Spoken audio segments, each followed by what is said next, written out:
Tonight we find you standing on the platform of the Zermatt railway station, your breath forming small clouds in the crisp September air, a leather suitcase heavy at your side. The year is 1924, and you have traveled all the way from London, through Paris, across the Swiss border, and up into these staggering peaks with one singular purpose: to ride the legendary Glacier Express through the heart of the Alps. You clutch a ticket in your gloved hand, a beautiful piece of cardstock bearing elegant typography, the name of a train you have read about in guidebooks, dreamed about in boarding houses, and bragged about to your friends back home. The only problem is, the train you are waiting for does not appear on any of the departure boards. The station master, a man with a mustache that seems to have its own gravitational pull, shakes his head when you show him your ticket. He speaks in a kindly but firm Swiss-German dialect that you can barely follow, gesturing toward a different platform, a different time, a different train entirely. You have been in Switzerland for exactly 4 hours, and you have already learned the first lesson of alpine travel in this decade. The schedule is a suggestion, a poem, a gentle fiction agreed upon by men who have never met. You will probably survive this journey, but your faith in printed timetables may not. So, before you get comfortable, take a moment to like the video and subscribe, but only if you genuinely enjoy what I do here. Now, dim the lights, and let's ease into tonight's journey together. You step back from the station master's window and try to make sense of the scene unfolding around you. The platform is crowded with travelers of every stripe. Wealthy British ladies in tweed skirts clutching Baedeker guides, German businessmen checking pocket watches with theatrical impatience, a family from Milan arguing over luggage while their youngest child chases a pigeon. But it is the Swiss themselves who capture your attention most. They move through this chaos with a peculiar calm, as if they alone understand a secret language the rest of you have not yet learned. A porter wheels a cart piled high with trunks past you, whistling a tune that echoes off the station's wooden eaves. Above you, the Matterhorn rises in the distance, its peak catching the morning light, indifferent to your travel troubles. You have seen photographs, of course, postcards sold in every shop from Geneva to St. Moritz. But nothing prepared you for this. The way the mountain seems to float, to breathe, to watch you with ancient patience while you stand there worrying about a train. The truth is, you have arrived at a peculiar moment in Swiss history. The Great War ended 6 years ago, and Europe is hungry for beauty again. Travelers who spent years staring at trench maps and ration cards now want to gaze upon glacier and sip hot chocolate in mountain villages. Switzerland, neutral and intact, stands ready to receive them. But the country's railways were not built for this sudden flood of visitors. They were built piece by piece, valley by valley, by competing private companies who viewed each other with deep suspicion. The Brienz-See Railway wanted nothing to do with the Bernese Oberland Line. The Rhetian Railway operated as if the Furka-Oberalp Railway did not exist. Each company printed its own timetables, set its own clocks, made its own rules. And now you, a traveler from a faraway island, expect them to work together so you can enjoy a scenic lunch while crossing the Oberalp Pass. The audacity of it. You find a wooden bench and sit down, placing your suitcase between your feet. An elderly Swiss woman in a dark dress shares the bench with you, knitting something complicated from grey wool. She does not look up. You unfold your ticket again and read the fine print. Glacier Express, it says. Departure 9:47 a.m. But the station clock reads 9:52. And the board shows only local trains bound for small villages whose names you cannot pronounce. A young man in the uniform of a railway clerk approaches, clipboard in hand, and you wave him over with the desperate hope of the truly lost. He examines your ticket, turns it over, squints at the back, and then smiles with the gentle condescension of someone explaining fire to a cave dweller. This ticket, He tells you in careful English, is for the summer schedule. The summer schedule ended last week. You are now in the autumn schedule.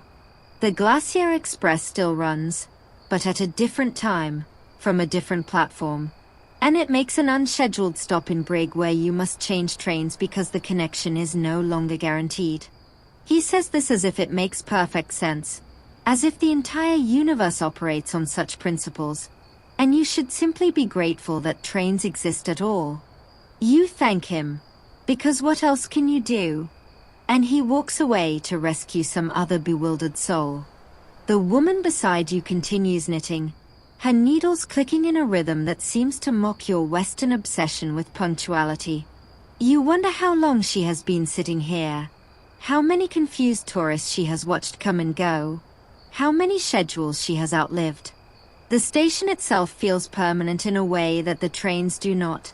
Stone walls worn smooth by decades of alpine winters, a clock tower that has told the time since before your grandparents were born, tracks that lead into tunnels carved through mountains that existed before humans learned to measure hours.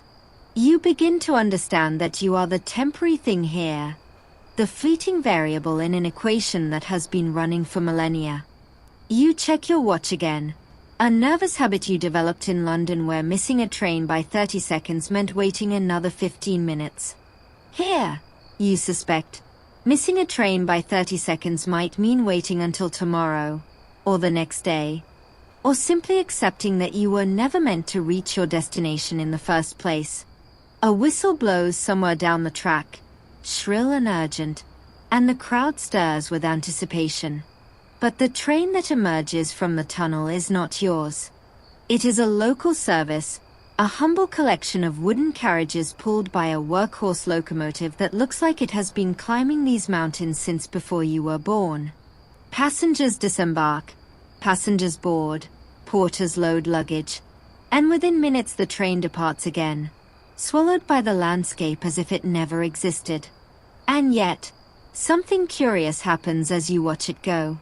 The anxiety that gripped you since the station master shook his head begins to loosen its hold. You notice the way the morning light filters through the station's glass roof, painting golden rectangles on the stone floor. You hear the murmur of conversations in languages you do not understand, a music more ancient than any symphony. You smell coffee brewing somewhere, and bread baking, and the faint, clean scent of snow carried down from the peaks above. The woman beside you finishes a row of knitting and begins another, her needles never missing a beat. You realize that she is not waiting for anything. She is simply here, in this place, knitting. The trains will come and go. The tourists will arrive and depart. The schedules will change with the seasons. And she will remain, her needles clicking, her wool growing, her presence a quiet rebuke to your urgency. A new train pulls into the station, larger than the last, its locomotive painted in the colors of a company you do not recognize. The crowd surges forward, and you check the departure board, hoping against hope. But no, this train is bound for Visp, for Luke, for places you have never heard of. You remain seated, your ticket growing damp in your hand, the Matterhorn still watching from above. And for the first time since you arrived, you do not check your watch. You simply sit, and breathe, and wait for whatever comes next. You are still sitting on that bench when a voice over the loudspeaker announces something in rapid Swiss German, the words echoing off the stone walls like marbles dropped on a hardwood floor.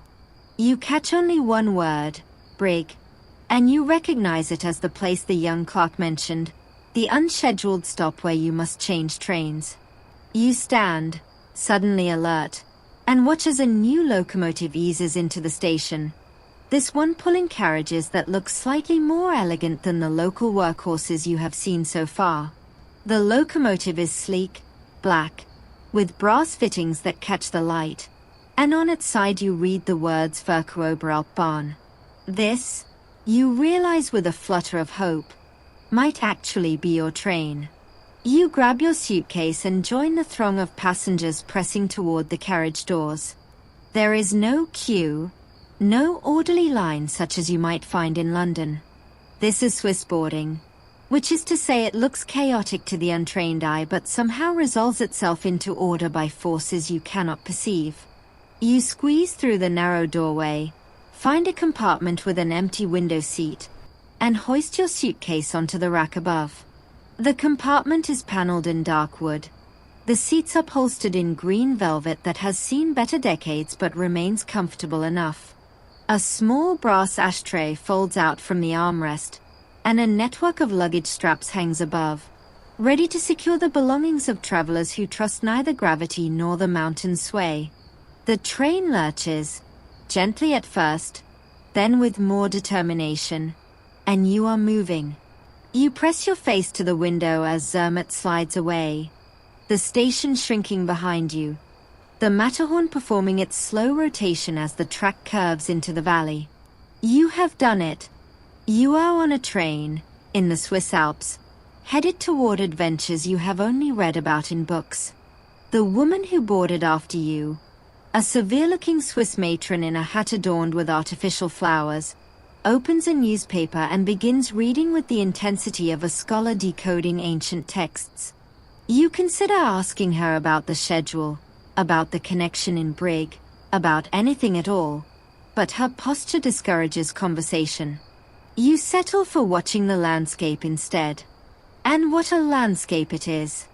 The train follows the Vispa River, which tumbles over rocks in a frenzy of white water, its voice joining the rhythm of the wheels on the track. Steep slopes rise on either side, covered in larch and pine, their branches still green despite the approaching autumn.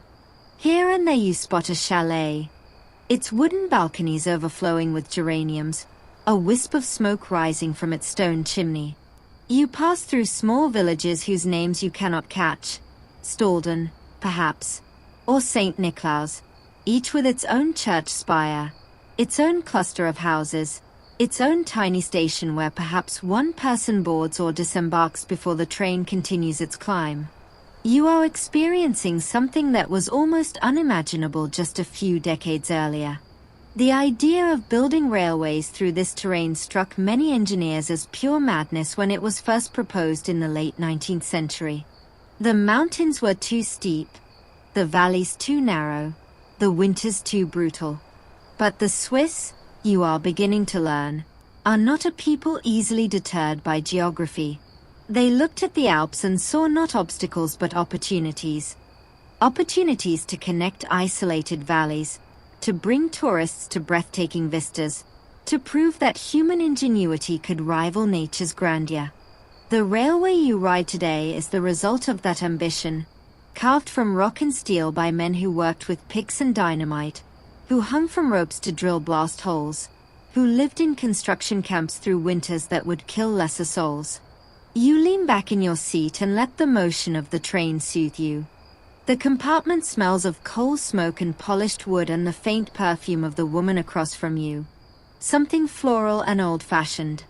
Through the window, you watch a shepherd guiding a small flock of goats along a path high above the river, and you wonder if he ever looks down at the trains passing below, if he ever imagines himself aboard one, if he ever dreams of leaving this valley for the wider world. Probably not. You decide. He belongs here in a way you never could, his life woven into the landscape like the larch roots gripping the slopes. The train slows as it approaches a small station, and you lean forward to read the sign. Visp. This is not Brig, but several passengers rise and gather their belongings, so you assume this is a scheduled stop. The woman across from you folds her newspaper with military precision, tucks it into her bag, and stands. She glances at you as she passes, and for a moment you think she might speak, but she merely nods and continues into the corridor. You watch her descend to the platform, where she is met by a young man who kisses her on both cheeks and takes her bag. Family, you think. Reunion. The small dramas of ordinary life playing out against a backdrop of impossible beauty. The train departs again, and you have the compartment to yourself now. You stretch your legs across the empty seat opposite and close your eyes, letting the rhythm of the wheels carry you deeper into the mountains. But your mind will not rest. You keep returning to that question of how all this works, how trains from different companies, running on different schedules, serving different valleys, somehow coordinate their movements so that passengers like you can travel from Zermatt to destinations beyond. The clerk mentioned a change in brig, but he did not explain how you would know which platform, which train, which time. You open your eyes and check your ticket again, as if it might reveal new information through sheer force of your attention. It does not. The answer, you will learn over the coming days, lies in the peculiar genius of Swiss bureaucracy. In the years following the Great War, as tourist traffic exploded and the limitations of the private railway companies became impossible to ignore, a quiet revolution began. It did not involve nationalization, at least not yet. The companies remained privately owned, fiercely independent, suspicious of federal interference. But they recognized, reluctantly, that something had to change. Travelers could not be expected to navigate a dozen different schedules, a dozen different ticketing systems, a dozen different definitions of what constituted a reasonable connection. And so, in 1921, the various railway companies did something remarkable. They agreed to coordinate their timetables.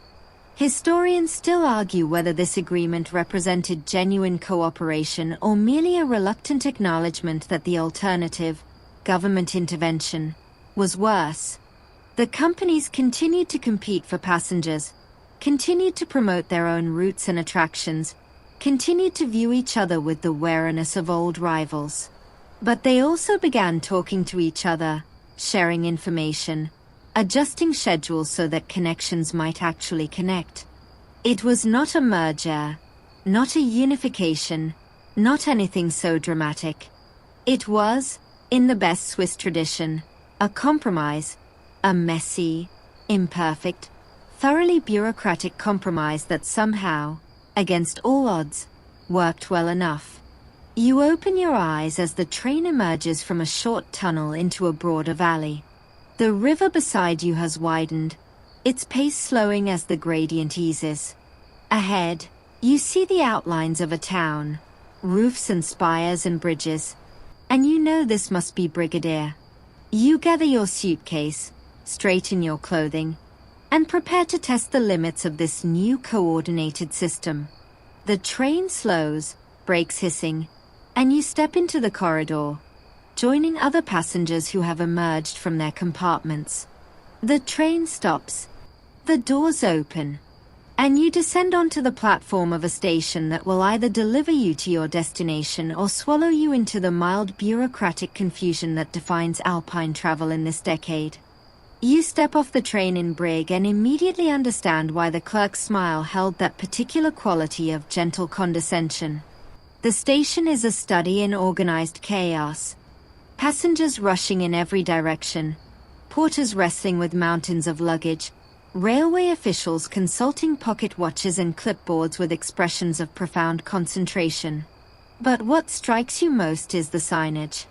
Above each platform hangs a wooden board listing destinations, but the names are painted in different colors, different fonts, different languages depending on which company owns that particular stretch of track. The Rhetian Railway uses black lettering on white. The Furka Oberalp prefers gold on green. The Bern-Lochberg Simplon, you notice, has opted for a dignified blue that suggests it considers itself slightly above the others. You stand in the middle of this visual cacophony, your suitcase at your feet, and try to locate your connection. The station clock reads 11:23, and your ticket indicates that the next leg of your journey, assuming such a thing exists, should depart at 11:35. 12 minutes to find the right platform, the right train, the right carriage, and to do so in a station where the very concept of right seems to vary depending on which company's signage you consult. A young woman in a smart traveling suit rushes past you, her heels clicking on the stone floor. and you watch her disappear into a crowd gathered around a departure board that appears to be handwritten. Handwritten. In 1924.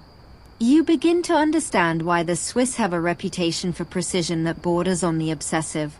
They have to, simply to survive their own transportation system. You approach a uniformed official who stands near the ticket office, his posture suggesting he has been stationed here since the dawn of Swiss railways and intends to remain until their eventual obsolescence. You show him your ticket and attempt to explain your situation in a mixture of English, French, and desperate hand gestures. He listens without expression, takes the ticket, examines it with the care of a jeweler appraising a diamond, and then nods once.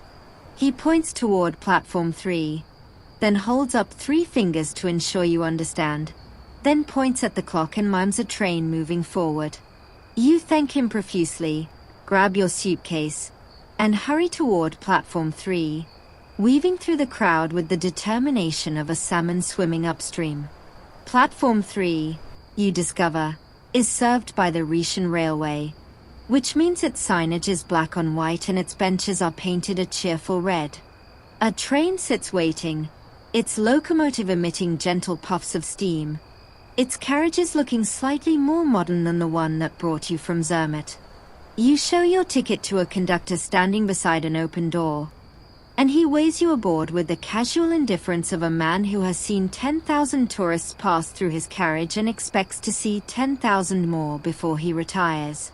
You find another compartment, another window seat, another opportunity to watch the world slide past. This time your compartment mates are an elderly German couple who immediately begin arguing about something in tones too low to understand but too animated to ignore. The train departs promptly at 11:35, and you feel a small surge of satisfaction. The system works. The connection held. You are on your way to whatever wonders await beyond the next mountain. But as the train gathers speed and brig recedes behind you, you find your thoughts returning to that handwritten departure board, to the different colors and fonts on the platform signs, to the way every railway company seems to operate in its own private universe. How? You wonder. Do they coordinate? How does a passenger traveling from Zermatt to, say, St. Moritz navigate this maze of competing schedules and conflicting information? The answer, you are beginning to suspect, lies not in any single document or official but in something far more complex. The timetable itself as a national obsession. You see, the Swiss relationship with timetables is not merely practical. It is philosophical, almost spiritual. In a country divided by language, religion, and geography, the timetable represents something universal. A shared agreement about when things will happen, a common language spoken by German speakers and French speakers and Italian speakers alike. The men who design these timetables are not mere clerks shuffling numbers. They are artists working in the medium of minutes, poets whose verses are written in columns of departure and arrival times.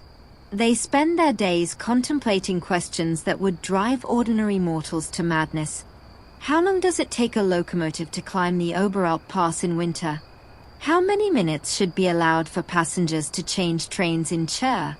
What happens when a train from the Bernese Oberland arrives 3 minutes late and the connecting train to Davos is operated by a different company with different rules? Historians still argue about who first conceived the idea of a coordinated national timetable. Some credit a federal bureaucrat named Emil Huber, who spent the 1890s traveling the country with a stopwatch and a notebook, recording the performance of every railway line he could reach. Others point to the railway companies themselves, who realized in the early 1900s that cooperation might actually benefit them all. Still others suggest the idea emerged from the peculiar Swiss institution of direct democracy. When every canton has a vote, every valley has a voice, the only way to get anything done is to find compromises that everyone can accept, however reluctantly. Whatever its origins, by the 1920s the coordinated timetable had become something approaching a national religion, Its priests, the men who sat in offices in Bern and Zurich and Lausanne, calculators clicking, maps spread across their desks, trying to impose order on the beautiful chaos of the Alps. You watch out the window as the train begins its climb toward the Simplon Pass. The valley narrows, the slopes steepen, and soon you are passing through tunnels that plunge you into darkness before emerging into views that steal your breath. The German couple have stopped arguing and now sit in silence, staring out their own window, united at last by the spectacle outside. You pass through villages so small you barely have time to read their names. Termen, Ried, Morel, each with its own church, its own traditions, its own way of measuring time that may or may not align with the official railway clock. And that, you realize, is the heart of the challenge. Switzerland is not a single country in the way France or England is a single country. It is a federation of valleys, each with its own identity, its own dialect, its own sense of how the world should work. The railway timetable must somehow accommodate all of them, must allow the farmer in the Upper Engadine to reach market in Chur, must enable the schoolteacher in Lausanne to visit family in Bern, must make it possible for a bewildered English tourist to travel from Zermatt to wherever he happens to be going. It is an impossible task, really. And yet, somehow, the Swiss have made it work. The train stops in a small station, and you watch a young woman board with a basket of bread on her arm. She settles into a seat further down the corridor, and you imagine her journey. Perhaps taking this bread to her grandmother in some mountain village, perhaps delivering it to a hotel that will serve it to guests like you. Her life, you realize, depends on this train, on its schedule, on the intricate dance of coordination that makes it possible for her to travel from one valley to another without spending 3 days walking over passes that are impassable in winter. The timetable is not just a convenience for tourists. It is a lifeline for the Swiss themselves, a thread connecting communities that would otherwise remain isolated by geography and weather. You think about that handwritten departure board in Brig, and you smile. It was not chaos you witnessed there. Not really. It was improvisation, the necessary flexibility that allows a system to adapt when things go wrong. Because things do go wrong, of course. Trains break down. Passengers miss connections. Weather closes passes. And when they do, the men who designed the timetable cannot help. The people on the ground must solve the problem themselves, must find a way to get passengers to their destinations even when the carefully planned schedule has crumbled into irrelevance. That handwritten board was not a failure of the system. It was the system working exactly as intended. Humans doing what humans must do when the mountains refuse to cooperate. The train has been climbing for what feels like hours when it suddenly slows, then stops entirely, somewhere between Brig and a destination you cannot quite identify. You press your face to the window and see only rock on one side, a precipitous drop into a valley on the other, and ahead a tunnel entrance that seems to swallow the tracks like a snake consuming its prey. The German couple exchange worried glances. The woman with the bread basket has disappeared into another compartment. You check your watch. 1:47 p.m. According to the schedule you vaguely remember from the station in Brig, you should be approaching the Oberalp Pass by now, not sitting stationary in the middle of nowhere with no explanation and no apparent reason for stopping. Then you hear it, a whistle, shrill and insistent, somewhere ahead of the train. Then another, fainter, answering from behind. The conductor appears in the corridor, his expression no longer casual but focused, almost tense. He says something in rapid Swiss German that you cannot follow, but his meaning becomes clear when he throws open a window and leans out, peering toward the tunnel entrance. The German man asks a question, and the conductor responds with a single word that you recognize: telegraph. He points back down the line, toward the last station you passed, and then makes a walking motion with his fingers. Someone, you realize, is going to have to walk to send a message. You are witnessing, in real time, the nervous system of Swiss railway operations. In an age before widespread telephone service, before radio communication, before any of the technologies you take for granted in the 21st century, the men who ran these trains relied on a single tool to coordinate their movements: the telegraph. And in a mountainous country where tunnels block signals and valleys isolate communities, the telegraph was not merely useful, it was essential. Every station of any significance had a telegraph office, usually staffed by a single operator who spent his days tapping out messages in Morse code, relaying information about train positions, delays, problems, solutions. When something went wrong, as something had clearly gone wrong here, the telegraph was the only way to find out what and why. You watch as a young man in railway uniform jumps down from a carriage further ahead, his boots landing on the gravel beside the track. He begins walking back the way you came, toward the last station, his pace quick and determined. The conductor watches him go, then retreats into his compartment, leaving the passengers to their speculation.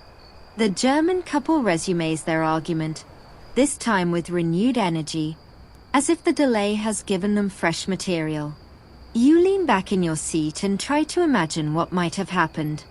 A train ahead of you, broken down in the tunnel, a landslide blocking the track, a simple miscommunication between two stations about which train had right of way. Any of these was possible. All of them would require hours to resolve. What you cannot see, what no passenger can see, is the scene unfolding in the telegraph office at the last station. A tiny building attached to a tiny platform in a village whose name you never learned. Inside, a man sits before a wooden desk, a telegraph key before him. Its click-clack filling the small room with urgent rhythm. Messages are arriving from multiple directions, from the dispatcher in Brig, from the station ahead where the problem originated, from the railway company's headquarters in some distant city. The operator's hand moves across his logbook, recording each message, each timestamp, each instruction. He is the central node in a network that spans hundreds of kilometers, the point where information converges and decisions begin. The message from ahead, you would learn if you could read over his shoulder, reports a broken rail just inside the tunnel. A cracked section of track that must be repaired before any train can pass. The message from Brig asks for an estimated delay, so that they can adjust schedules for trains waiting to depart. The message from company headquarters wants to know who is responsible, which maintenance crew last inspected that section, whether anyone will face disciplinary action for this inconvenience. And somewhere in this cascade of information, a decision must be made about your train, about the passengers sitting in their compartments, about the connections waiting at the other end of the line. This is the reality of railway travel in the 1920s, a reality that timetables can only approximate and that no guidebook ever mentions. The system works, most of the time, because hundreds of men in hundreds of telegraph offices spend their days doing exactly what that operator is doing now. Receiving messages, recording information, making decisions, sending instructions. They are the hidden infrastructure upon which your journey depends, the unseen hands that guide your train through the mountains. You will never meet them, never know their names, never thank them for the delays they prevent or the problems they solve. But without them, the Glacier Express would be a fiction, a dream. A train that exists only on paper. Another whistle sounds, this one closer, and you look out the window to see the young man returning from his walk to the telegraph office. He climbs back aboard, and moments later the conductor appears to announce, in German, French, and heavily accented English, that there will be a delay of approximately 2 hours. A broken rail, he explains, in the tunnel ahead. Repair crews are on their way. Passengers who wish to stretch their legs may do so, but must remain within sight of the train. The German couple groans in unison, united at last in their frustration. The woman with the bread basket looks worried, probably about her grandmother, about the bread, about the 1,000 small dependencies that a train delay can disrupt.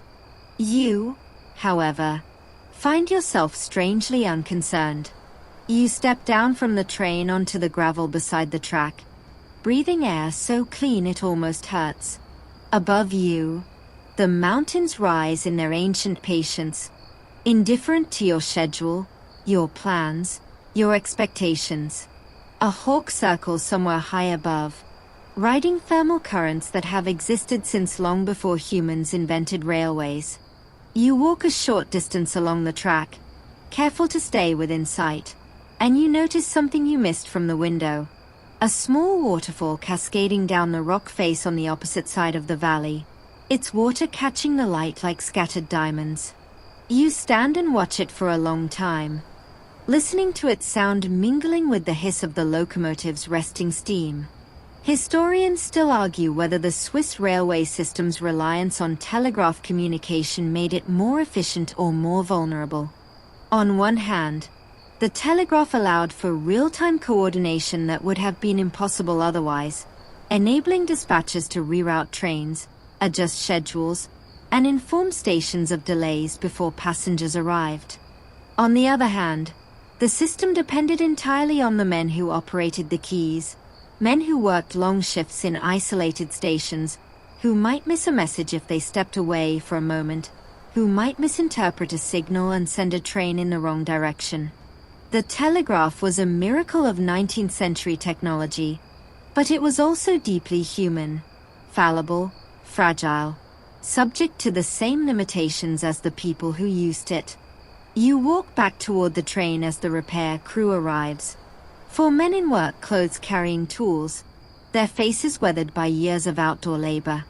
They climb toward the tunnel entrance without apparent hurry, as if repairing broken rails is simply another task in their day, no more remarkable than milking cows or cutting wood.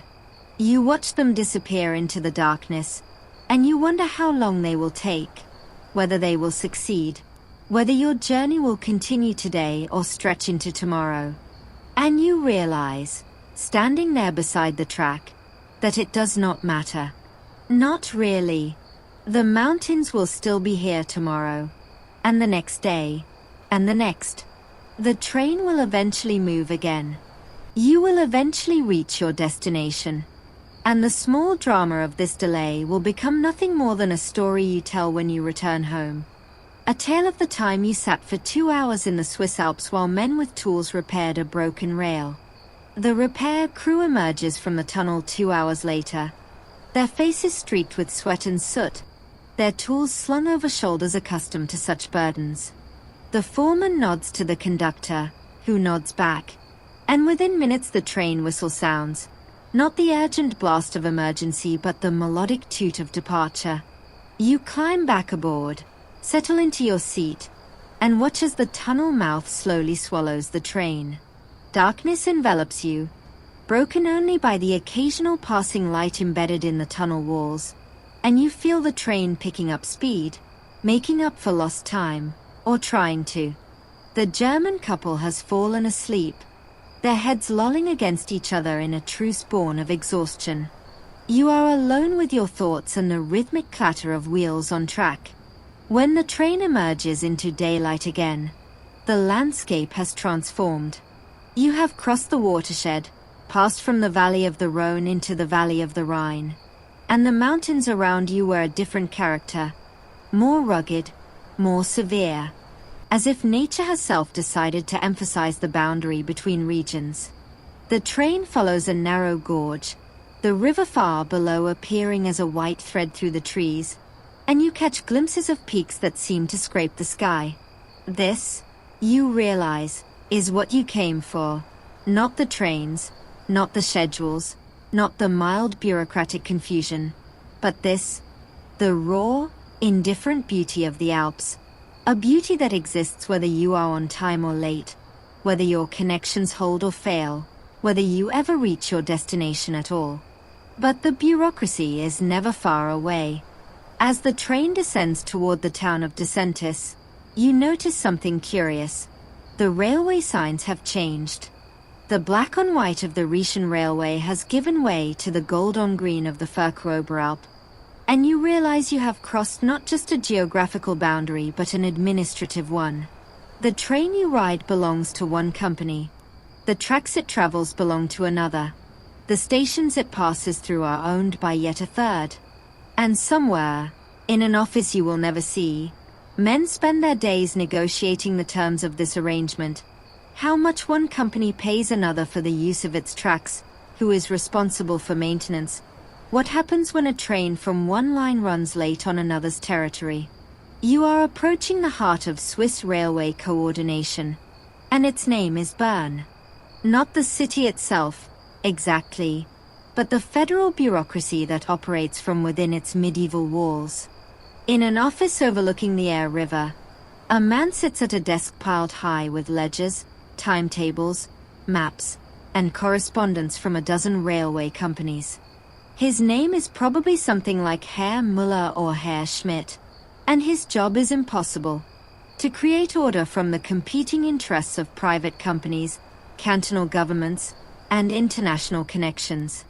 He has been at this desk for 20 years, perhaps longer, and he has seen the system evolve from complete chaos to something approaching coordination. He knows that the timetable for any given line is not merely a schedule but a negotiation, a compromise between what each company wants and what the others will accept. This man, whoever he is, represents the Swiss approach to governance in microcosm. The Swiss do not believe in top-down solutions imposed by distant authorities. They believe in consensus, in compromise, in finding solutions that everyone can live with even if no one is entirely happy. The coordinated timetable emerged not from a federal decree but from years of meetings, arguments, and reluctant agreements between companies that would have preferred to go their own ways. Historians still argue whether this process was inefficient or essential, whether a more centralized system would have served the country better, or whether the very messiness of Swiss democracy produced a result that actually worked because everyone had a hand in creating it. The train pulls into Decentis, and you have a few minutes to stretch your legs on the platform. The station is small but well kept, with flower boxes hanging from every window and a clock that matches the one on the train. A small miracle of coordination that you are only beginning to appreciate. You notice a man in civilian clothes standing near the ticket office, consulting a pocket watch and a small notebook, his lips moving as if he is counting something. He might be a railway employee off duty, or a federal inspector checking schedules, or simply a traveler as confused as you were in Zermatt. But something about his intensity suggests otherwise. He is studying the trains, you realize, watching them arrive and depart, timing their movements, comparing what he sees with what is written in his notebook. He is one of the invisible men who make the system work, gathering data that will inform next year's timetable, next season's adjustments, next decade's improvements. You board the train again, and this time you find yourself in a compartment with a young Swiss man who introduces himself as Klaus, a schoolteacher returning to his home in Chur after visiting family in the West. His English is excellent, and he seems genuinely interested in your journey, your impressions of his country, your reaction to the delay earlier. You tell him about the broken rail, the telegraph, the repair crew, and he nods as if this is entirely unremarkable. It happens, he says. The mountains do not care about our schedules. You ask him about the coordination between railway companies, and his face lights up with the enthusiasm of a man explaining his favorite subject.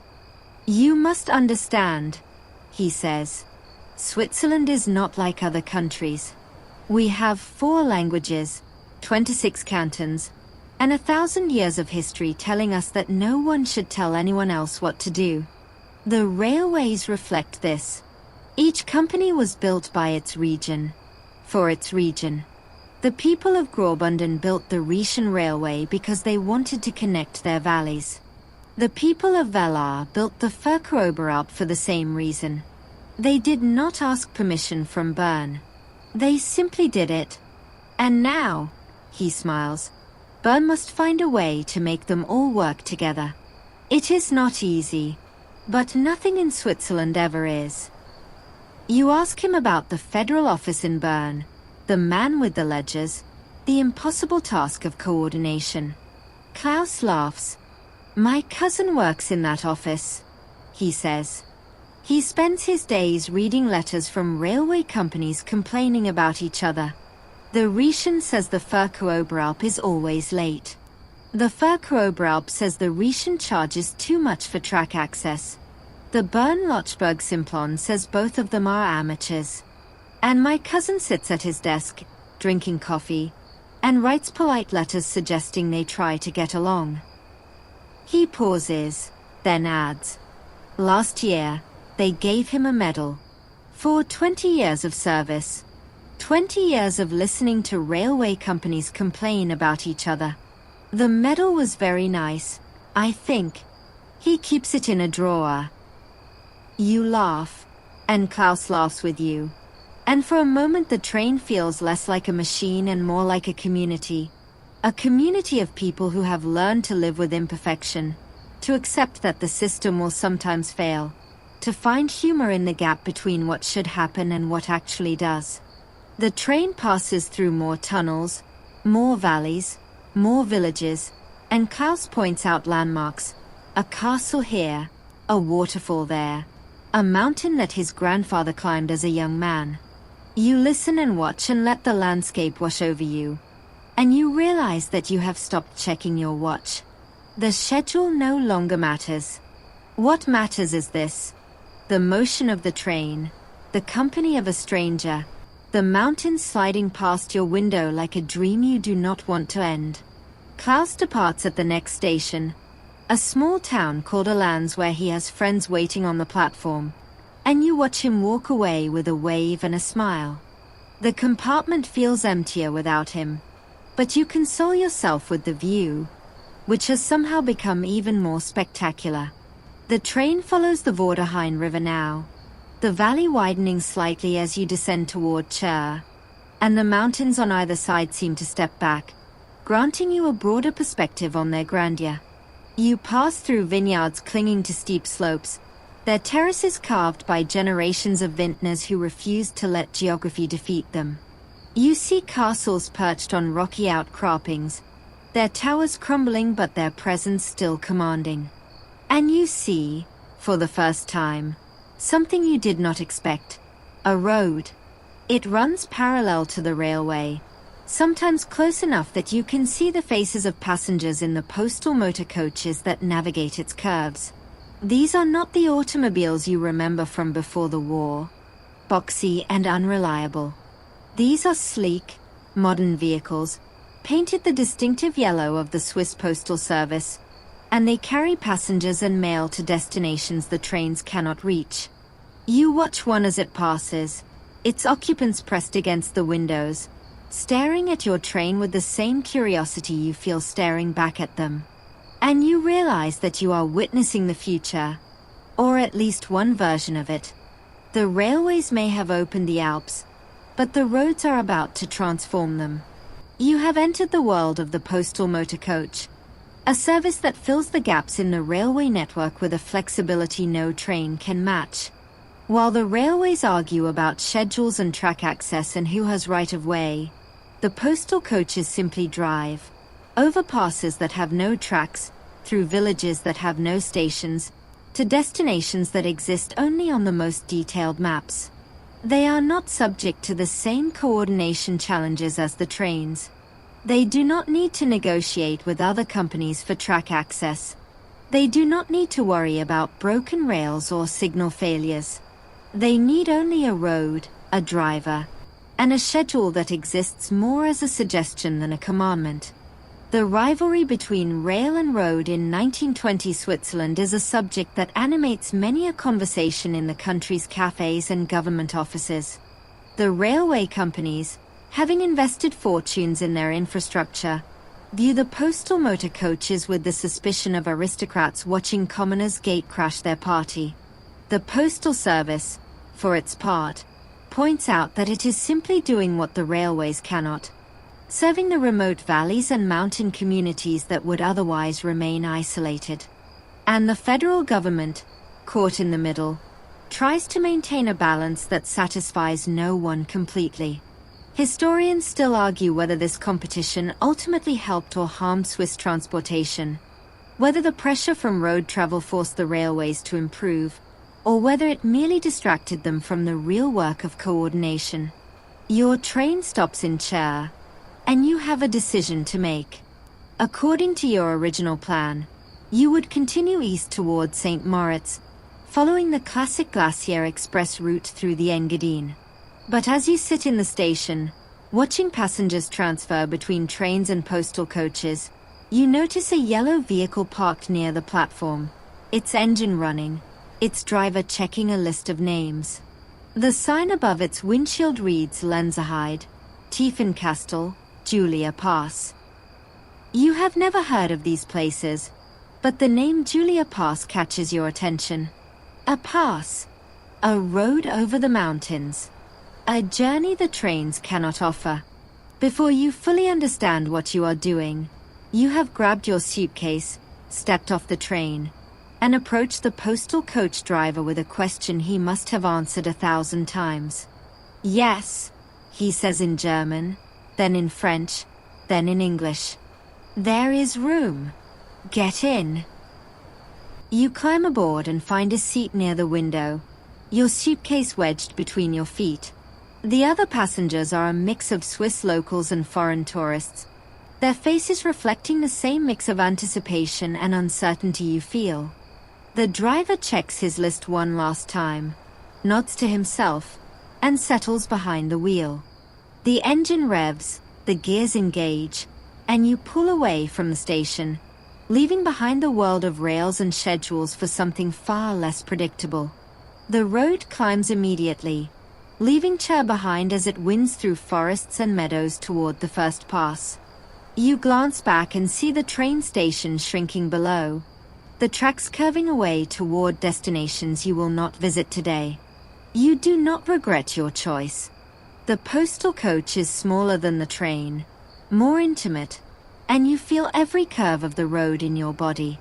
The driver handles the vehicle with the casual confidence of long experience, downshifting before sharp turns, accelerating through straightaways, occasionally sounding his horn to warn oncoming traffic of his approach. The road is narrow, barely wide enough for 2 vehicles to pass, and you hold your breath when you meet another car, watching as the drivers execute a careful dance of mirrors and inches. But the driver never seems concerned. He has done this 1,000 times, you remind yourself. He knows every curve, every potential hazard, every place where the road might wash out in spring or freeze in winter. You pass through villages so small they consist of little more than a few houses, a church, and a post box. In each one, the driver slows, sometimes stopping to exchange mailbags with a waiting postmaster, sometimes merely waving to residents who have come out to watch the daily passage of the coach. You realize that for many of these communities, the postal coach is not merely transportation but connection, the only regular link to the wider world, the only way to receive letters from distant relatives, the only chance to send news of births and deaths and marriages to valleys beyond the next mountain. The coach carries not just passengers but the fabric of Swiss life, woven together by roads that climb where tracks cannot go. The road steepens as you approach the Julia Pass, and the driver downshifts again, the engine straining against gravity. Trees give way to scrub, then to bare rock, and suddenly you are above the timberline, surrounded by a landscape that feels more like the moon than the earth. Patches of snow linger in sheltered hollows, even in September, and the air through your slightly opened window carries a chill that makes you pull your coat tighter. The driver points ahead and says something in German that you do not catch, but his meaning becomes clear when you see it. A stone marker at the summit, weathered by centuries of wind, marking the highest point of the pass. The coach stops, and the driver announces that you have 10 minutes to stretch your legs and take photographs if you wish. You step out into air so thin and cold it feels like a different element. The view stretches in every direction. Peaks upon peaks upon peaks. Their names unknown to you. Their slopes scarred by ancient glacier and recent avalanches. You walk to the stone marker and read the inscriptions carved into its surface. Dates, names, elevations. The records of travelers who crossed this pass before roads existed, before coaches, before any of the conveniences you take for granted. Pilgrims, perhaps, or merchants, or shepherds moving their flocks between summer and winter pastures. They walked this route on foot, or rode mules, or led pack trains loaded with goods that would fetch better prices on the other side. They did not have schedules. They did not have connections. They had only the pass, the weather, and their own determination. You think about the railway timetable waiting for you in Chur, the connections you have abandoned, the carefully planned journey you have derailed with a spontaneous decision to board a postal coach. And you realize that this, too, is part of the mild bureaucratic confusion of 1920s Swiss travel. The freedom to choose between systems, to abandon the rails for the road, to create your own path through the mountains. The railways offer predictability, reliability, the comfort of knowing exactly when you will arrive. But the postal coaches offer something else. The possibility of discovery, of surprise, of moments like this one, standing on a pass in the thin alpine air, watching clouds form and dissolve around peaks that have stood here since before humans existed. The postal coach descends from the Julia Pass into a valley that opens before you like a revelation. This is the Engadine, one of the highest inhabited regions in the Alps, and it bears no resemblance to the deep, shadowed valleys you traveled through earlier. Here the valley floor is broad and flat, the mountains standing at a respectful distance, and the light has a quality you have never seen before. Crisp, golden, almost liquid, as if the sun has decided to pour itself directly onto the landscape. The coach follows the course of the Inn River, which flows east toward Austria, and you pass through villages with names that sound exotic even in this exotic country. Silverplana, Sils, Celerina. Each has its own church spire, its own cluster of traditional Engadine houses with their thick walls and wide eaves, its own small population of people who look up as the coach passes and then return to their business. But it is not the villages that capture your attention most. It is the railway, or rather, the absence of it. 4 long stretches of this journey, the tracks have disappeared entirely, leaving the road as the only thread connecting these mountain communities to each other and to the world beyond. The railway will return, you know. The Rhetian Railway serves the Engadine, its tracks reaching all the way to St. Moritz and beyond. But for now, you are traveling through regions the trains cannot reach, places where the only regular transport is the yellow postal coach and the only schedule is the one the driver carries in his head. You arrive in a village called Sils Maria as the afternoon light begins to soften toward evening. The coach stops in the village square, and the driver announces that this is the end of the line for today. Passengers continuing east must wait for tomorrow's coach, or return to Chur, or make other arrangements. You step out into the square, your suitcase in hand, and look around at a place that feels frozen in time. The houses are centuries old, their walls painted with intricate sgraffito designs, their windows small and deep set against the winter cold. A fountain burbles in the center of the square, its water clear and cold, and an old woman sits on a bench nearby, feeding breadcrumbs to a flock of pigeons that coo and flutter at her feet. You have no reservation here, no planned accommodation, no idea where you will sleep tonight. In London, this would be a crisis. Here, it feels merely like an adventure. You walk toward a building that bears a sign reading pension and push open the heavy wooden door. Inside, a woman who could be the old woman's sister looks up from her knitting and regards you with calm curiosity. You ask in halting German whether she has a room for the night. She considers this question for a long moment, her needles clicking while she thinks, and then she nods once and rises from her chair. She leads you up a narrow staircase to a small room with a bed, a washstand, and a window overlooking the square. The price, when she names it, seems absurdly low. You pay in cash, and she leaves you alone with your suitcase and your thoughts. You wash your face and hands in the basin, change your collar, and descend to the dining room, where a few other guests are already seated at long tables. The woman who showed you to your room brings soup, bread, cheese, and a carafe of local wine without asking what you want. You eat hungrily, realizing you have not had a proper meal since breakfast on the train, and you listen to the murmur of conversations around you. Most are in German, but you catch fragments of French, Italian, even English from a couple at the far end of the table who are discussing their plans for tomorrow in accents you place as American. After dinner, you step outside into the evening air. The square is empty now. The pigeons gone to wherever pigeons go at night.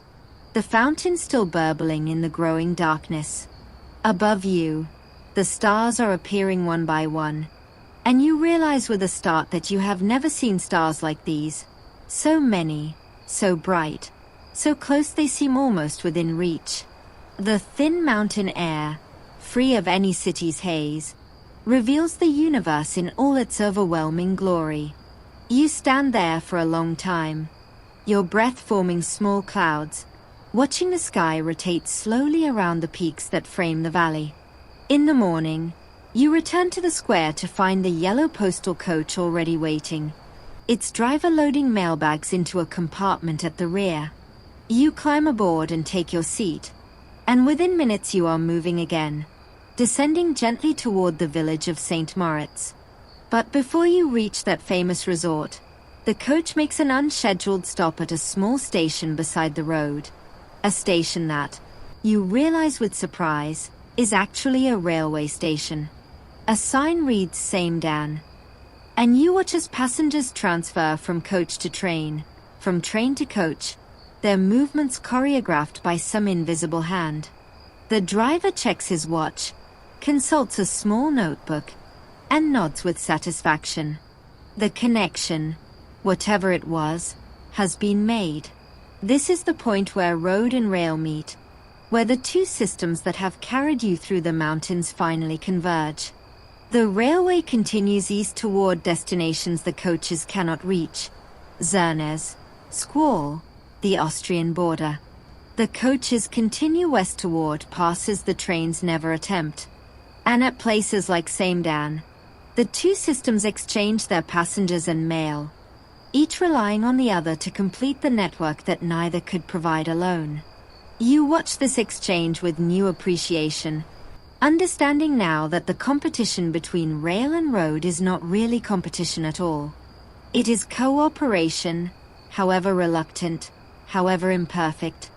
Two modes of transport doing what each does best, and trusting the other to handle the rest. But what you cannot see, what no passenger can see, is the work that makes this exchange possible. Somewhere in a small office attached to the station, a man sits before a telegraph key, receiving messages from both directions. The train from Squall is running 10 minutes late. The postal coach from Maloja has a mechanical problem and may not arrive on time. A family of British tourists missed their connection in Chur and will need to be accommodated on tomorrow's services.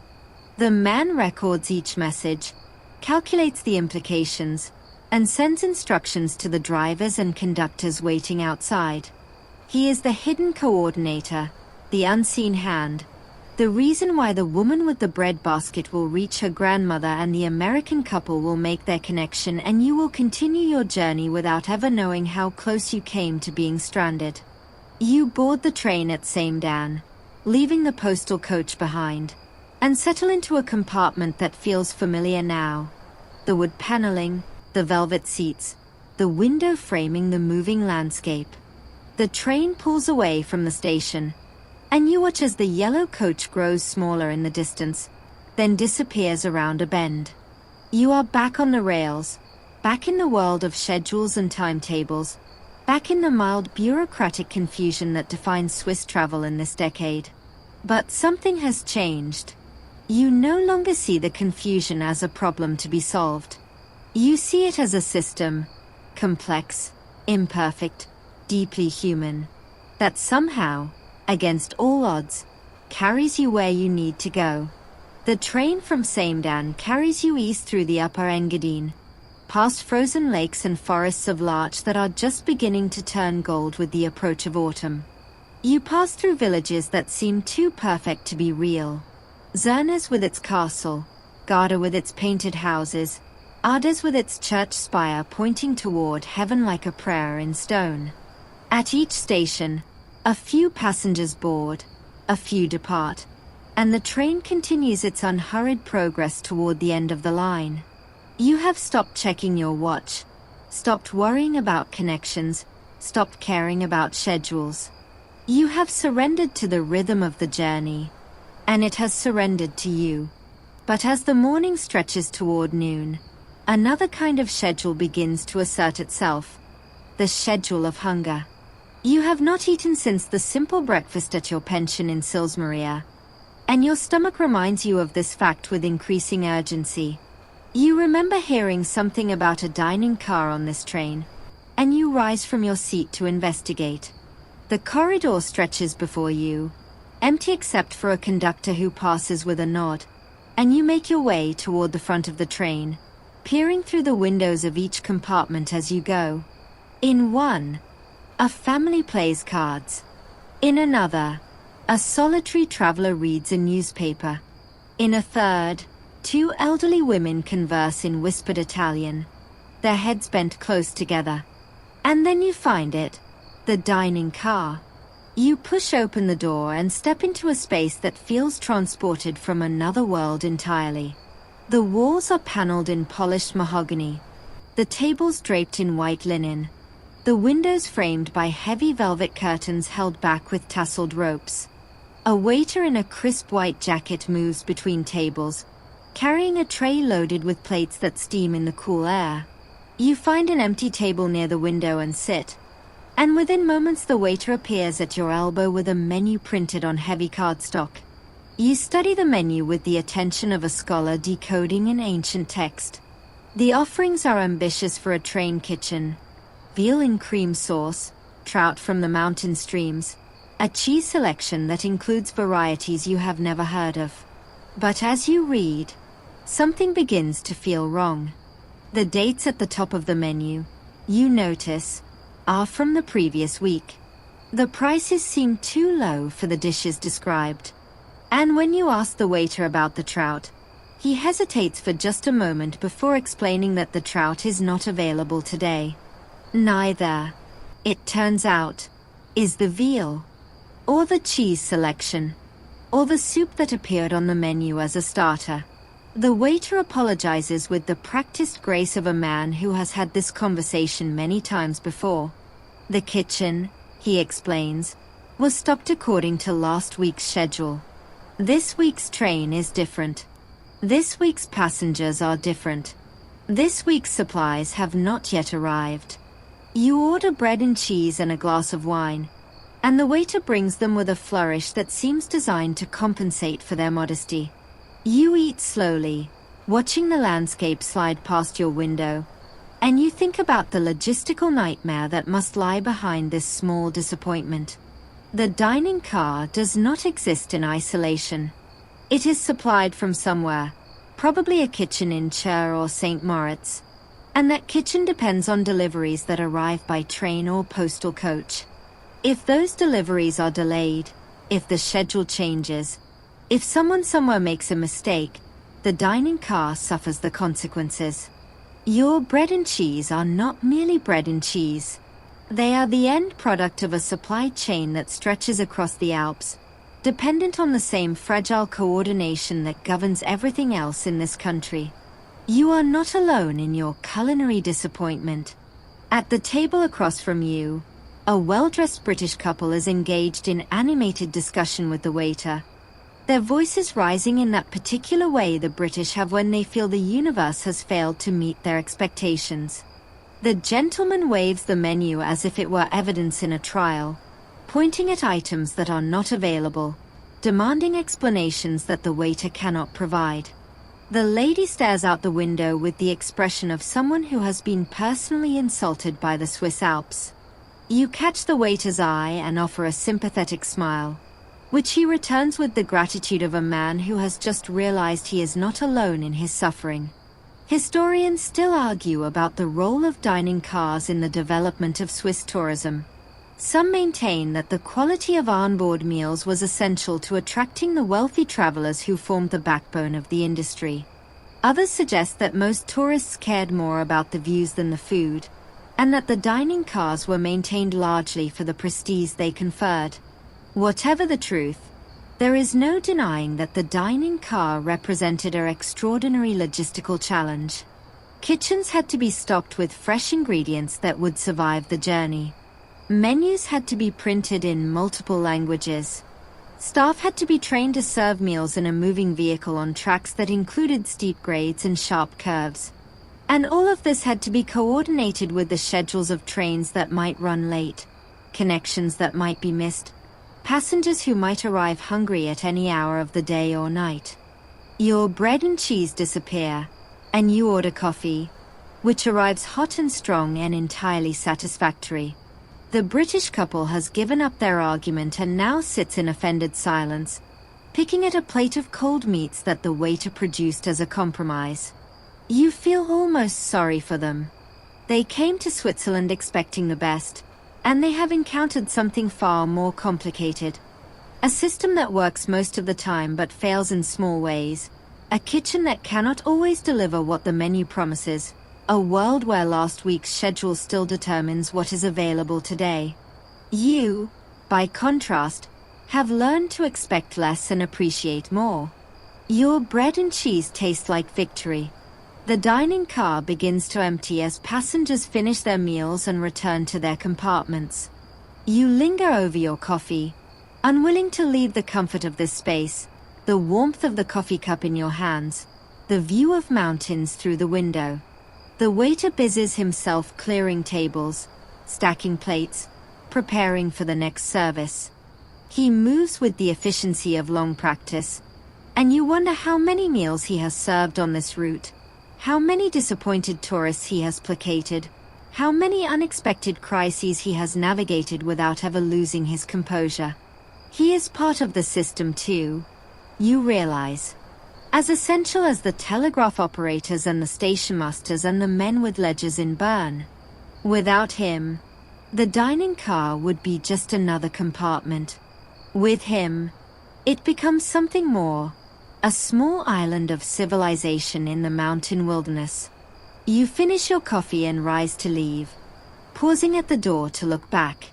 The dining car gleams in the afternoon light, its mahogany panels polished, its linen tablecloths crisp, its brass fittings catching the sun.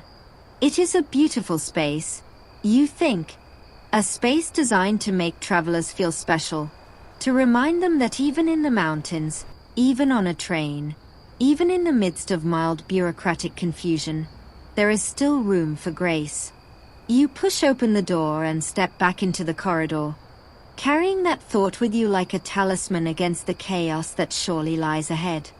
You return to your compartment and find it occupied by a new passenger, a young woman in traveling clothes who smiles as you enter and introduces herself as Marguerite, a school teacher from Geneva on holiday.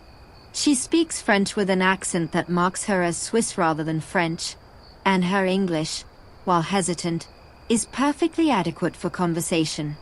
You settle into your seat across from her, and within minutes you are deep in discussion about her journey, your journey, the peculiarities of Swiss travel, and the view outside the window, which has somehow become even more spectacular as the train follows the Inn River toward the Austrian border. Marguerite is traveling to Squall, she explains, a village famous for its mineral springs, where she plans to spend a week walking in the mountains and drinking the waters that are said to cure everything from rheumatism to melancholy. She has made this journey before, she tells you, and she knows its quirks, the way the train sometimes stops for no apparent reason, the way the schedule changes with the seasons, the way the dining car runs out of everything except bread and cheese by the time you reach the Upper Engadine. You laugh and tell her about your own dining car experience, and she nods with the satisfaction of someone whose predictions have been confirmed. But as the train approaches Squall, something happens that Marguerite did not predict. The train slows, then stops, then sits motionless for long minutes while passengers exchange worried glances. Through the window, you can see the station ahead, a small building with a clock tower, a platform, a few figures waiting in the afternoon sun. It is close enough to walk to, close enough to see the faces of the people standing there, close enough to read the sign that says Squall in clear letters. But the train will not move. The conductor appears in the corridor, and this time his expression is not tense but resigned, as if he has seen this particular problem many times before. He explains, in his careful trilingual announcement, that there is a problem with the track ahead. A minor issue, he assures you, nothing serious, but one that requires inspection before the train can proceed. The inspection will take approximately 1 hour. Passengers who wish to walk to the station may do so, but luggage must remain on the train. Passengers who prefer to wait may remain in their compartments. He will provide updates as information becomes available. Marguerite groans and reaches into her bag for a book. You, however, feel a strange sense of calm. You have been here before, literally, in the sense of sitting on a stopped train, and figuratively, in the sense of encountering the unexpected and surviving it. You stand and stretch your legs in the corridor, then step down from the train onto the gravel beside the track. The air smells of pine and snow and something else, something mineral, that must be the famous springs Marguerite mentioned. You walk a short distance toward the station, not hurrying, just moving for the pleasure of movement after hours of sitting. As you approach the station, you hear voices raised in what sounds like argument. You round a corner and see a small crowd gathered near the ticket office. Tourists, by their dress, and one man in railway uniform who appears to be the target of their frustration. At the center of the crowd, waving a guidebook like a weapon, is a middle-aged man in tweed whose accent you recognize as British. He is explaining, at considerable volume, that his Baedeker guide clearly states the train arrives at 3:47, that he has a reservation at a hotel that expects him at 4:30, that this delay is unacceptable, that someone must be held responsible, that he will be writing a letter to the Times, that the railway official listens with the patience of a man who has heard variations on this speech 1,000 times. He nods at appropriate moments, murmurs words of sympathy, and occasionally glances at his watch as if calculating how much longer this will take. The British man's wife stands slightly behind him, her expression a mixture of embarrassment and resignation. The other tourists in the crowd seem divided between those who share the man's outrage and those who simply want him to stop talking so they can ask their own questions. You watch the scene with the detachment of someone who has already passed through the stages of travel grief, denial, anger, bargaining, depression, acceptance, and emerged on the other side. The British man is still in anger, perhaps moving toward bargaining, but he has a long way to go. His Baedeker, you notice, is the 1913 edition, 11 years out of date. 11 years of war, reconstruction, schedule changes, and bureaucratic evolution that his guidebook knows nothing about. He is waving a relic, an artifact, a document that describes a Switzerland that no longer exists. And he cannot understand why the real Switzerland refuses to conform to its pages. You think about your own guidebook, purchased second-hand in London. Its map's already outdated by the time you bought it.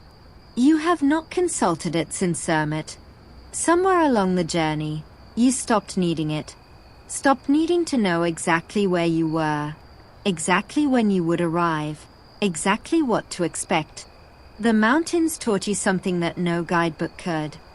That the best way to travel is to let go of expectations, to accept delays as opportunities, to find joy in the gap between what should happen and what actually does. The British man has not learned this lesson yet.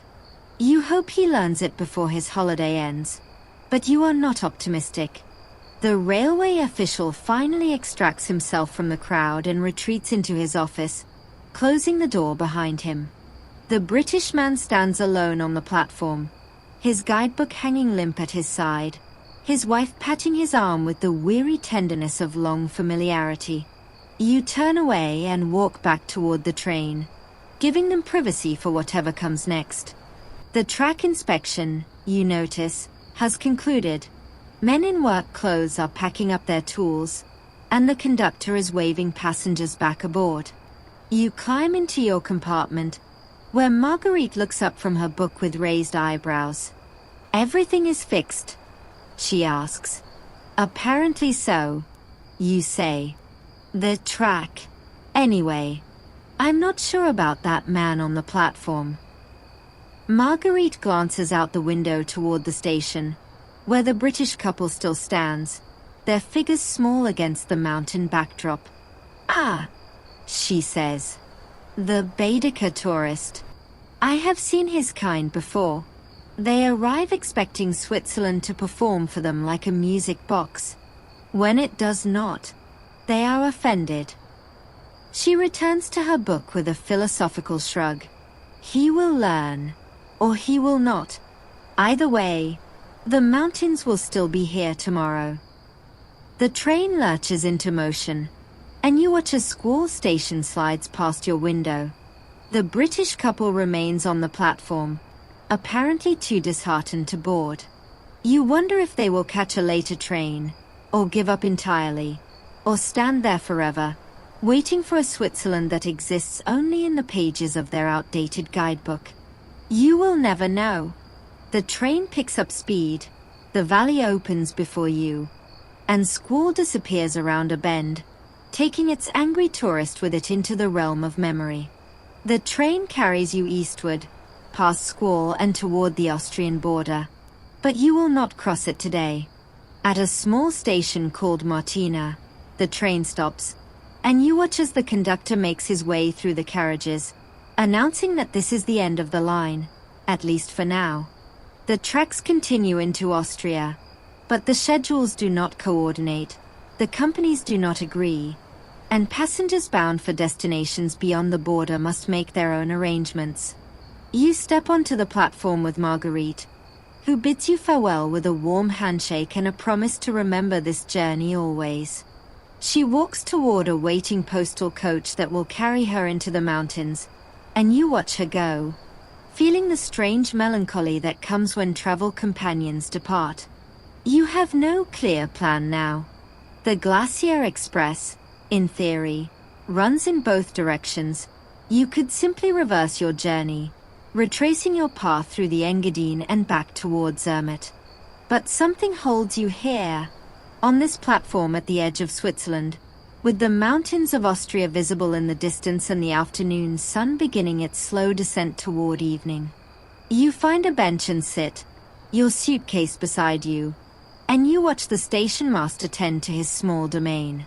He waters the flower boxes, checks the clock against his pocket watch, sweeps the platform with long, unhurried strokes of his broom.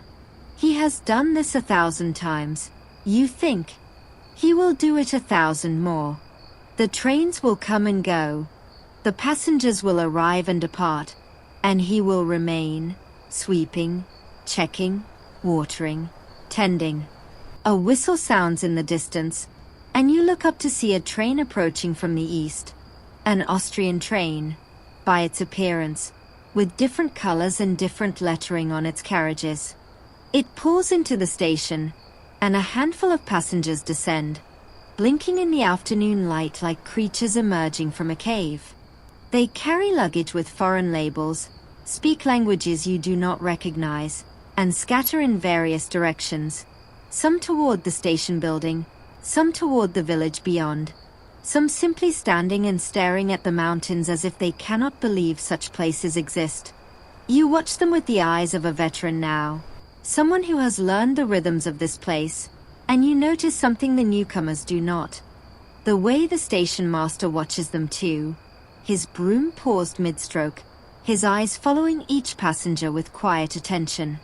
He is counting them, you realize, noting their numbers, their directions, their likely impact on his small world. When the last passenger has disappeared, he resumes sweeping, and the platform returns to its peaceful emptiness. You are still sitting on the bench when you hear it. A rumble that is not a train, not the wind, not anything you have heard before on this journey. It grows louder, closer, and you look up toward the mountainside above the station. What you see makes your breath catch. A cascade of rocks and debris is sliding down the slope, slow enough to watch but fast enough to terrify, carrying trees and soil and boulders in a brown wave that seems unstoppable. A landslide. You have read about them, heard stories from other travelers, but you never imagined you would witness one yourself. The station master drops his broom and runs toward the station building, shouting something you cannot understand. You remain frozen on the bench, watching as the slide continues its descent, seeming to aim directly for the tracks just east of the station. But the slide, you realize after long seconds, is not going to reach the station. It stops perhaps 100 meters away, its leading edge spilling onto the tracks and covering them with debris.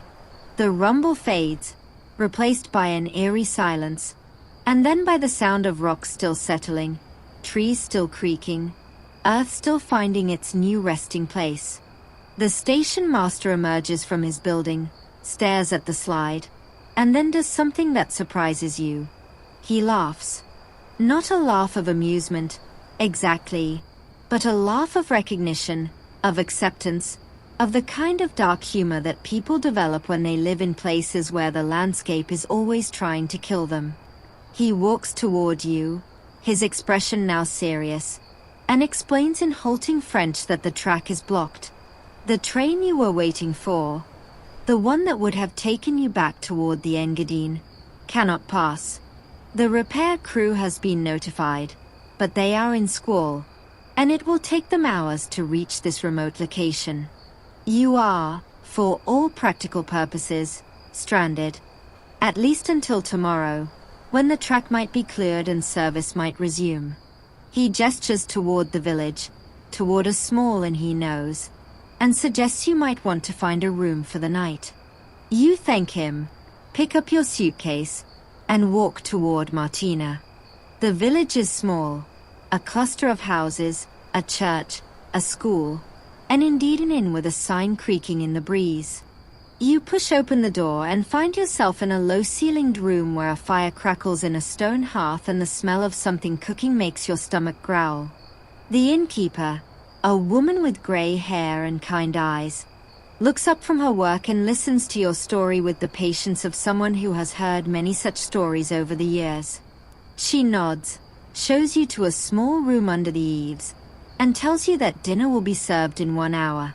You wash your face in the basin, change your collar, and descend to the common room, where a few other travelers have already gathered.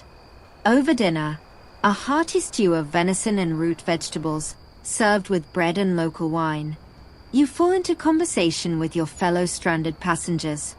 There is a young German couple on their honeymoon, delayed on their way to Italy. There is an elderly Swiss gentleman who was visiting his sister in Austria and now cannot return home. There is a British missionary returning from a posting in the Balkans, his stories of that region so strange and sad that they make the landslide seem almost trivial. And there is you, the English tourist who started this journey with a ticket for a train that did not exist and has now ended it in a village you had never heard of. eating stew by firelight, surrounded by strangers who have become temporary companions in misfortune. The innkeeper joins you after the meal, settling into a chair by the fire with a glass of wine and a contented sigh. She tells you about the history of this place, how it has survived floods and avalanches and landslides for centuries, how the villagers have learned to read the mountain's moods, how they know when to stay indoors and when it is safe to venture out. The landslide today, she says, was nothing. A small one. You should see the big ones, the ones that bury whole pastures and change the course of rivers. Those are the ones to fear. This one, she waves her hand dismissively, will be cleared by tomorrow, and the trains will run again, and you will continue your journey with nothing but a story to tell. You climb the stairs to your room as the fire burns low and the other travelers disperse to their own quarters. Through your small window, you can see the mountains outlined against the starry sky, dark and massive and utterly indifferent to your presence here. Somewhere out there, a repair crew is working by lantern light, clearing debris from the tracks so that tomorrow's trains can pass. You lie down on the bed, pull the heavy quilt to your chin, and listen to the silence of this place, a silence so complete that you can hear your own heartbeat, your own breath, your own thoughts as they circle and settle and finally fade into sleep. Morning light wakes you, pale and golden through the small window, and for a moment you do not know where you are. Then memory returns. The landslide, the inn, the strangers around the fire, and you rise with the cautious hope that today will bring resolution. You dress, descend to the common room, and find the innkeeper already at work, placing bread and cheese and coffee on a long table where your fellow stranded passengers are gathering. The German honeymooners sit close together, holding hands. The elderly Swiss gentleman reads a newspaper that is already 3 days old. The British missionary offers a quiet greeting and returns to his private thoughts. You take your place among them, and for a while the only sounds are the clink of cups and the soft chewing of bread. Then the door opens, and the station master enters, his cap in his hands, his expression unreadable. He accepts a cup of coffee from the innkeeper and stands before the group, clearly uncomfortable with the attention.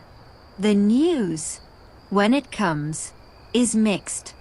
The track has been cleared, the repair crew worked through the night, and by dawn the rails were passable. But the first train, the one that would have taken you back toward the Engadine, has already departed. The next train will not arrive until mid-afternoon.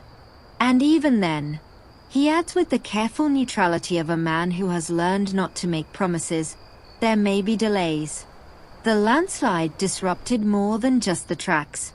It disrupted the schedule, the connections, the careful coordination that makes Swiss rail travel possible.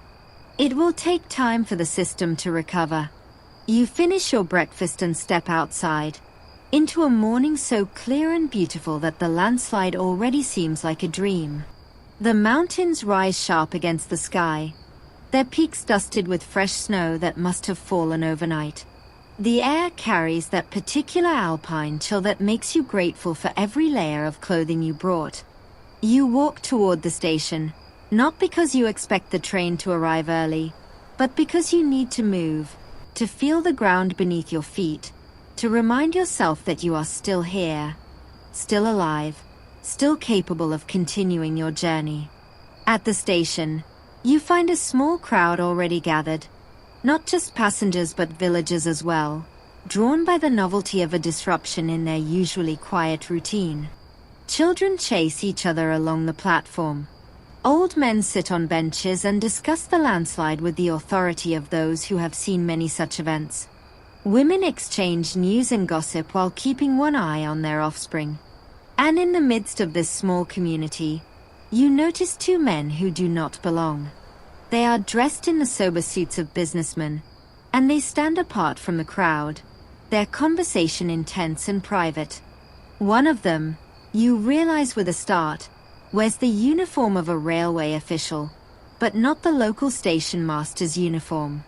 This is a different uniform, finer, with more braid and brass. The other man wears no uniform at all, but his bearing suggests authority of some kind. You drift closer, not quite eavesdropping but not quite avoiding the conversation either. The railway official is speaking in rapid German, his gestures sharp, his expression frustrated. The other man listens, nods, occasionally interjects a word or phrase. You catch fragments: Riechen, Verkaufsoberhaupt, responsibility, compensation, and you begin to understand. This is not merely a discussion about the landslide. This is a negotiation, perhaps even an argument, about who bears the cost of the disruption. The landslide occurred on Riechen territory, but the delayed train belonged to another company.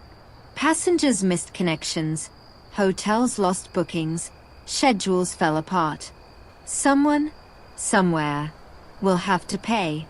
You are witnessing, in real time, the diplomacy of delays, the quiet negotiations that happen behind the scenes whenever the system fails. The railway companies may cooperate on timetables, may coordinate their schedules, may present a united face to the traveling public. But when things go wrong, the old rivalries reassert themselves. Each company looks to protect its own interests, to shift blame onto others, to minimize its own losses even if that means maximizing someone else's. It is not malicious, you realize. It is simply human nature, amplified by the pressures of commerce and the challenges of operating in impossible terrain. The two men notice you standing nearby, and their conversation stops abruptly. The railway official gives you a look that is difficult to interpret. Suspicious, perhaps, or merely curious. The other man, the civilian, offers a small nod that might be acknowledgement or dismissal. You move away, toward the end of the platform, giving them back their privacy. But you cannot stop thinking about what you overheard. The system you have come to admire, the coordination that seems so remarkable, the timetables that somehow work despite everything, all of it rests on a foundation of negotiations like this one. Agreements reached under pressure, compromises accepted reluctantly, blame assigned and disputed and reassigned. The trains run not despite human nature but because of it, because people find ways to work together even when they would rather not. A whistle sounds in the distance, and the crowd stirs with anticipation. The train approaches from the east, the same direction as yesterday's Austrian train, but this one is Swiss. The familiar colors, the familiar lettering, the familiar promise of connection and continuation. It pulls into the station, and passengers descend, and new passengers board, and within minutes it is ready to depart. You climb aboard, find a compartment, and settle into your seat as the train pulls away from Martina, leaving behind the landslide, the station master, the arguing officials, and the small village that sheltered you through the night. But as the train gathers speed, you notice something unusual. The compartment door opens, and the civilian from the platform steps in, taking the seat across from you. He nods again, the same small nod, and then he speaks in careful, accented English. "You are the English tourist," he says. "It is not a question. You confirm that you are," and he continues. "I saw you listening, at the station. Do not worry. Our arguments are not secret. Everyone in Switzerland knows how the railways argue." He smiles, a thin smile that does not quite reach his eyes. "I am with the Federal Department of Railways. My job is to listen to arguments and find solutions that no one likes but everyone accepts." He pauses, then adds, "Today's argument will continue for weeks, maybe months, but the trains will run. They always do." The federal man departs at the next station, leaving you alone with his words echoing in your mind. The trains will run. They always do. You stare out the window as the landscape shifts once again. The valley narrowing, the mountains pressing closer, the light taking on the golden quality of late afternoon. You have lost all sense of where you are in relation to your original journey, and you find that you do not care. The train carries you somewhere, and somewhere is enough. But as the sun dips toward the peaks, you notice something unusual about this train. The carriages are different, older, plainer, with fewer amenities and harder seats. The passengers are different too. Fewer tourists, more locals, more people carrying bundles and baskets, and the tired expressions of those who have worked all day and are simply trying to get home. You have boarded a different kind of train, you realize. Not the elegant Glacier Express with its dining car and velvet seats, but a workaday local service, the kind that carries milk and mail and ordinary people through the mountains long after the tourists have retired to their hotels. The conductor passes through, and you ask where this train is going. He looks at you with mild surprise. How can you not know where you are going? But answers politely. Zernez, then Samedan, then St. Moritz. After that, the night mail continues to churr. Night mail. The words catch your attention. You have heard about the night mail trains, the ones that run while passengers sleep, carrying letters and packages, and the occasional insomniac traveler who cannot afford a hotel. You make a decision. You will stay on this train through the night, ride the mail as far as it goes, and see where you end up when morning comes. The train stops in Zernez as darkness falls, and you watch as workers load mailbags onto the carriage behind yours. They move with practiced efficiency, their lanterns swinging in the gathering dusk, their voices low and professional. Within minutes, the task is complete, and the train continues toward Samedan. The compartment grows darker as the last light fades from the sky, and you realize that the carriage has no electric lights. Or if it does, they are not working tonight. You sit in near total darkness, listening to the rhythm of the wheels, feeling the train climb and descend through passes you cannot see. At Samedan, more mail is loaded, and you take the opportunity to step onto the platform and stretch your legs. The station is quiet at this hour, most of the day's passengers long gone, but the mail workers are still active, moving sacks and boxes with the focused energy of people who have a schedule to keep. You watch them for a while, then notice something else. A carriage attached to the front of the train, its windows dark, its interior lit only by the faint glow of candles. The night mail, you realize. The carriage where the mail is sorted during the journey. On impulse, you approach the carriage and peer through the window. Inside, you see two men working by candlelight, their hands moving quickly as they sort letters into compartments, their faces illuminated in flickering orange. One of them looks up, catches your eye, and gestures for you to come around to the door.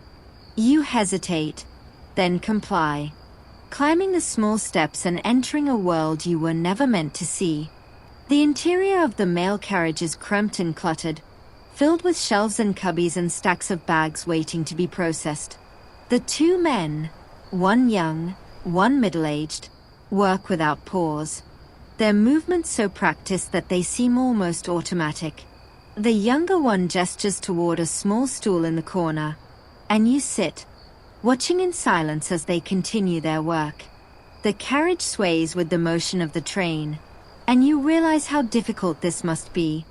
Sorting letters by candlelight on a moving vehicle, keeping everything organized despite the jolts and curves, ensuring that each piece of mail reaches its correct destination. The older man, whose name you learn is Heinrich, has been working the night mail for 20 years. He tells you this between handfuls of letters, his voice carrying the quiet pride of someone who has mastered a difficult craft. The schedule changed 3 days ago, he says, not looking up from his work. We received the new times by telegraph just before departure. Some of the connections will be tight tonight. He pauses to consult a small notebook, then resumes sorting. But we will manage. We always manage. You ask him about the mail, where it comes from, where it goes, what happens if a connection is missed.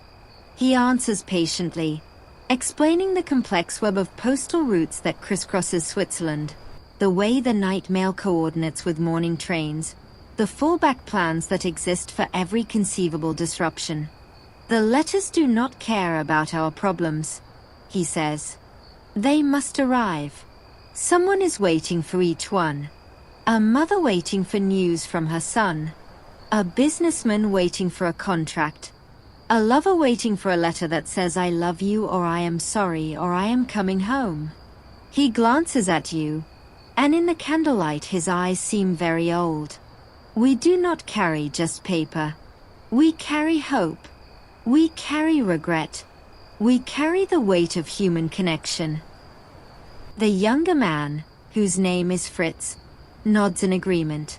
He has only been doing this for 3 years, he tells you, but he already understands what Heinrich means.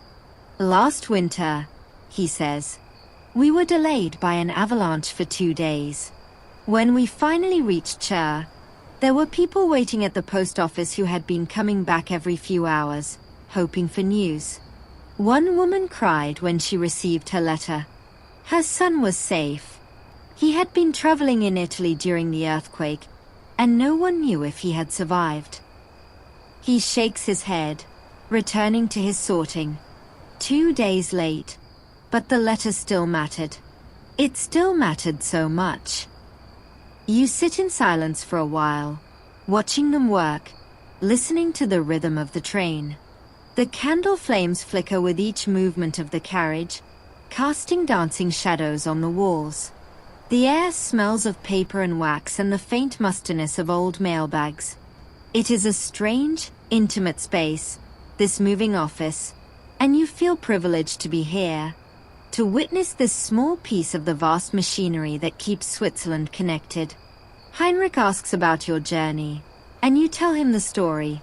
The misconnection in Zermatt, the delayed train, the broken rail, the landslide, the dining car's missing menu, the federal man with his weary diplomacy. He listens without comment, but when you finish, he nods slowly. You have seen our country, he says. Not the Switzerland of the guidebooks, with its hotels and its views and its promises of perfect efficiency. You have seen the real Switzerland, the one where things go wrong, and people fix them, and the trains keep running because they must. He sorts another handful of letters. That is the Switzerland I know. That is the Switzerland I love. Fritz adds a final thought as the train begins to slow for another station. The tourists, they want everything to be perfect.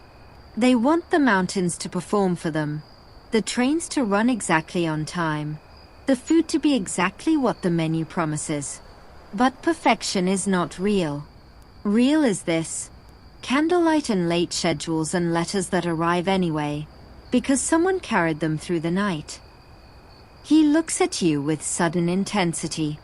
When you go home, tell them about the real Switzerland. Tell them about the night mail. The night mail carries you through darkness you cannot measure, past stations you cannot see, through tunnels that swallow the candlelight and leave you floating in absolute black. Heinrich and Fritz continue their work, their hands finding letters by touch, their voices low and steady as they discuss the connections ahead, the schedules that have changed, the stations where mailbags must be exchanged in minutes or less. You doze in your corner, lulled by the motion and the warmth and the quiet rhythm of their conversation. And when you wake, the candles have burned low and the first grey light of dawn is seeping through the windows. The train has stopped. Through the window, you see a small station, its name hidden by darkness, its platform empty except for a single figure in railway uniform. Heinrich glances up from his work and says, "Thusis. We change locomotives here." He returns to his sorting, and you watch as the figure on the platform, A signalman, you realize, moves toward a small building beside the track. Inside that building, levers and pulleys and wires connect to the signals that guide trains through this mountainous region. The signalman's job is to ensure that your train, and every other train, proceeds safely through the network of tracks that web these valleys. You ask Heinrich if you can visit the signal box before the train departs. He shrugs, indifferent to your curiosity, and you take that as permission.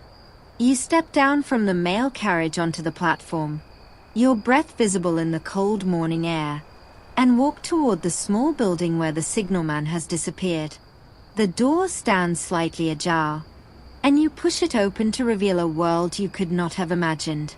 The signal box is small, perhaps 4 meters square, but every inch of its walls is covered with levers, dozens of them, maybe hundreds, each one painted a different color and labeled with a destination or a track number or a code you cannot read. The signalman stands before them, his hands resting on 2 levers as if listening to something you cannot hear. Through the windows, you can see the tracks outside, the signals mounted on tall posts, the train waiting patiently for permission to proceed.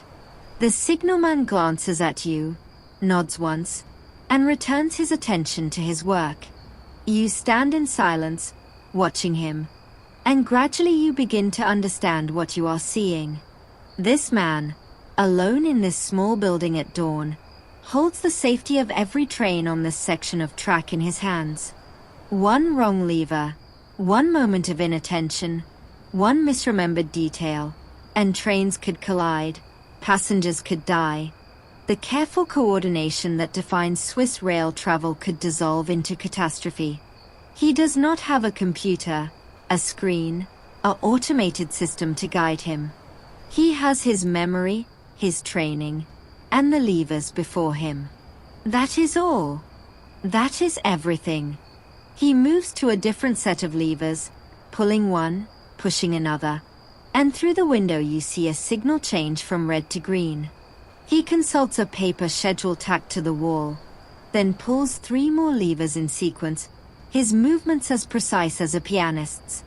The train outside emits a soft whistle, acknowledging the signal, and you feel the slight vibration of its locomotive engaging.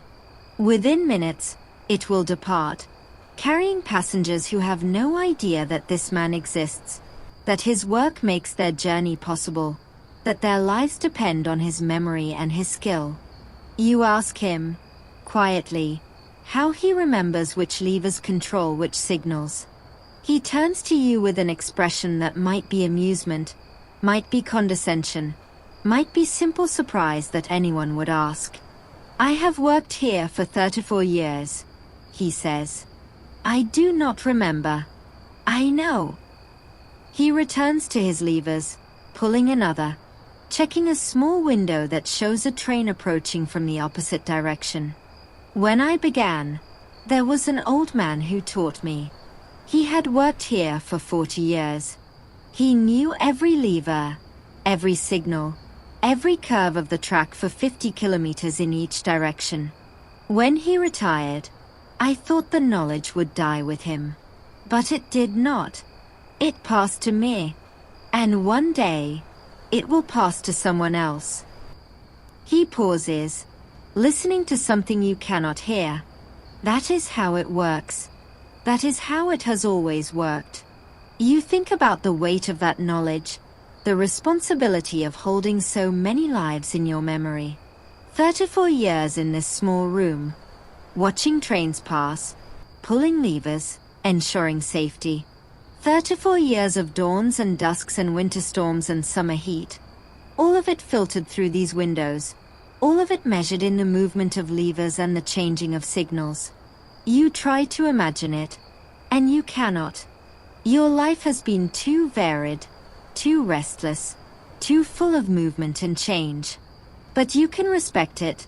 This man's devotion to his post, this quiet commitment to a job that most people never see and few understand. Another train approaches from the east, and the signalman's attention shifts entirely to his work. He pulls levers in a sequence too fast to follow, watches through his windows as the signals respond, listens for sounds you cannot distinguish. The train passes, its passengers unaware of the man who just ensured their safe journey. The signalman notes something in a logbook, checks his schedule, returns to his position before the levers.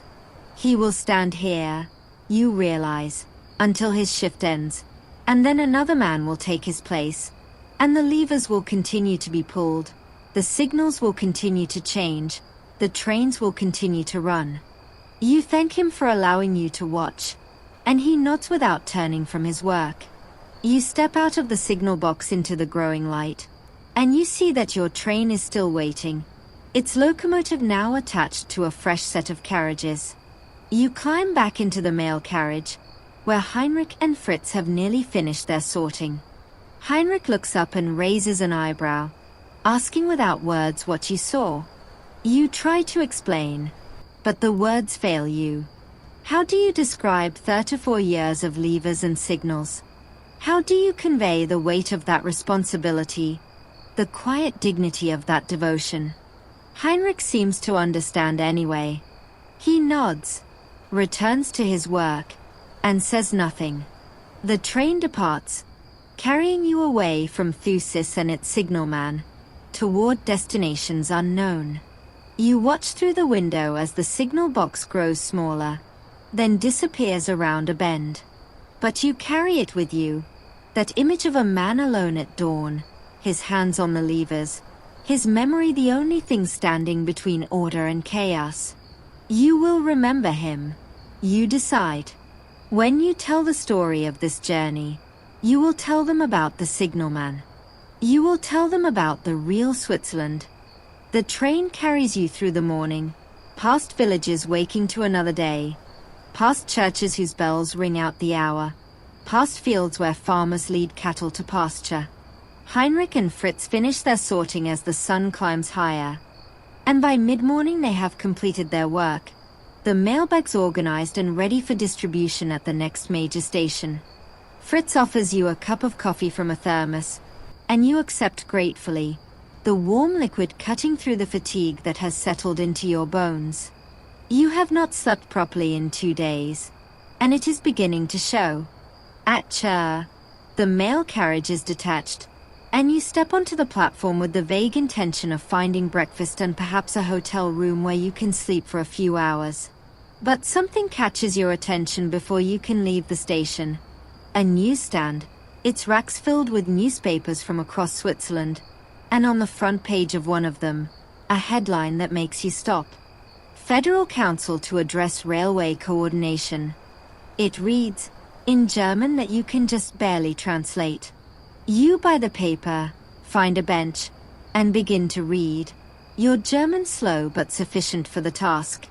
The article reports that the Federal Council, Switzerland's executive body, has grown tired of the ongoing disputes between the private railway companies.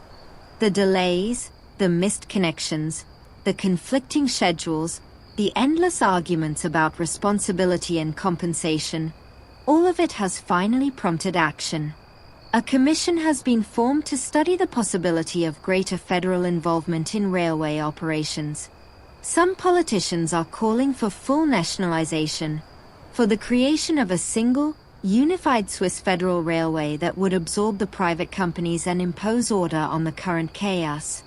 Others propose more modest reforms, coordinated timetables enforced by federal authority, standardized signage across all lines, a central ticketing system that would allow passengers to travel on any train with a single ticket. You read the article twice, trying to absorb its implications. If the federal government succeeds, the Switzerland you have traveled through these past days will cease to exist. The competing companies with their different colors and fonts and schedules will merge into a single entity. The handwritten departure boards will be replaced by printed timetables. The arguments at remote stations will become someone else's problem, handled in offices far from the tracks. It will be more efficient, certainly, more predictable, more orderly. But something will be lost too. The character, the chaos, the human texture of a system held together by negotiation and compromise, and the sheer stubbornness of the Swiss.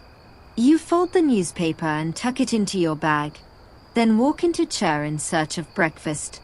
The old town spreads before you. Its narrow streets lined with buildings that have stood for centuries, its cafes already filling with patrons enjoying their morning coffee and pastries. You find a small establishment near the cathedral. Order a meal that seems to consist entirely of bread and cheese and coffee, and eat slowly, watching the people of Chur go about their ordinary lives. They do not know, you think, that their world may be about to change.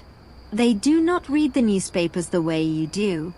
Do not see the headline about federal intervention as anything more than another political story. For them, the railways are simply there, as reliable or unreliable as they have always been. The arguments in Bern are distant noises, irrelevant to the daily business of living. But as you finish your breakfast and walk back toward the station, you notice something you missed before. On a bulletin board near the ticket office, a notice has been posted, official, printed, bearing the seal of the Federal Department of Railways. It announces a public hearing to be held in Chur next month, at which citizens may express their views on the proposed reforms. You read it with the attention of someone who has become unexpectedly invested in this story, and you wonder who will attend, what they will say, whether their voices will matter. The Swiss take their democracy seriously, you know. They will not allow their railways to be reorganized without a fight. Back on the platform, you wait for the next train. Destination uncertain. The station is busier now, filled with travelers of every description. Tourists with guidebooks, businessmen with briefcases, families with children, elderly couples holding hands. You watch them and wonder how many are aware of the debate unfolding in Bern. How many care? The tourists? Probably not. They come for the mountains, not the railways. But the Swiss themselves, the businessmen, the families, the elderly couples, they must have opinions. They rely on these trains to reach their jobs, their relatives, their doctors, their lives. If the system changes, their lives change too. A train pulls into the station, destination board reading Bern. You hesitate for only a moment before boarding. Bern is where the decisions are being made, where the federal men in their offices are arguing about the future of Swiss railways. You want to see it, to stand in the capital, to feel the pulse of the place where this story is being written. You find a seat by the window and settle in for the journey, watching as Chur disappears behind you and the landscape shifts once again. From mountains to hills, from narrow valleys to broader vistas, from the rugged east to the more temperate west. The train makes its way through the Swiss heartland, passing through towns and villages whose names you recognize from history books: Zurich, Lucerne, Olten. At each stop, passengers board and depart, and you watch them with new eyes, seeing them not as random travelers but as stakeholders in the debate that will shape their country's future. The woman with the shopping bag, heading home to her family. Will the new system make her journey easier or harder? The man in the business suit, checking his watch with impatience. Will he find the trains more reliable under federal control? The student with a stack of books, probably heading to university. Will she grow up in a Switzerland where the railways are unified, efficient, and perhaps a little bit soulless? Historians still argue about the motives behind the federal government's intervention in the 1920s. Some see it as a natural response to the failures of private coordination, a necessary step toward modernization. Others view it as a power grab, an attempt by Bern to assert control over regions that had always managed their own affairs. Still others suggest that the real drivers were economic, the need to compete with road transport, the desire to attract more tourists, the pressure from international connections that demanded greater reliability. Whatever the truth, There is no denying that the debate you have just discovered will shape Swiss railways for generations to come. The train pulls into Bern as afternoon fades toward evening. You step onto the platform and into a city that feels entirely different from the mountain villages you have left behind. Here, the buildings are grander, the streets busier, the pace of life faster. You walk through the old town, past the famous clock tower with its moving figures, past the federal palace where the debate is happening, past cafes where men in suits discuss politics over beer and sausages. You find a hotel near the river, check in, and collapse onto the bed, exhausted but satisfied. Tomorrow, you will explore this city. Tonight, you will sleep and dream of trains. You wake in Bern to the sound of bells, not train bells, but church bells, dozens of them, ringing across the city in a chorus that seems to welcome the morning. You lie in bed for a long moment, disoriented by the silence, by the absence of motion, by the strange realization that you are not on a train for the first time in what feels like weeks. Then memory returns, and with it a sense of purpose. Today you will visit the Federal Palace. Today you will see where the future of Swiss railways is being decided. You dress, eat a quick breakfast in the hotel dining room, and walk through the cobbled streets toward the Bundeshaus, the federal palace that dominates Bern's political district. The building is impressive, grand without being ostentatious, solid without being, its green copper dome visible from blocks away. You approach the main entrance, unsure whether ordinary citizens are allowed inside, but the doors stand open and no one stops you. So you enter a world of marble and murals and the quiet hum of governance. Inside, you find yourself in a vast hall, its walls decorated with scenes from Swiss history, its floor polished to a mirror shine. People move purposefully in every direction. Officials with portfolios, visitors with cameras, clerks with stacks of paper. You follow a sign pointing toward the visitors' gallery of the National Council chamber, climb a set of stairs, and find yourself in a small balcony overlooking the room where Switzerland's parliament meets. It is empty now, no session scheduled today, but you stand for a moment anyway, imagining the debates that have happened here, the decisions made, the futures shaped. A guide notices your interest and approaches, offering information in careful English. You ask about the railway debate, and her face lights up with recognition. Ah, yes, she says. The railway question. It is very important just now.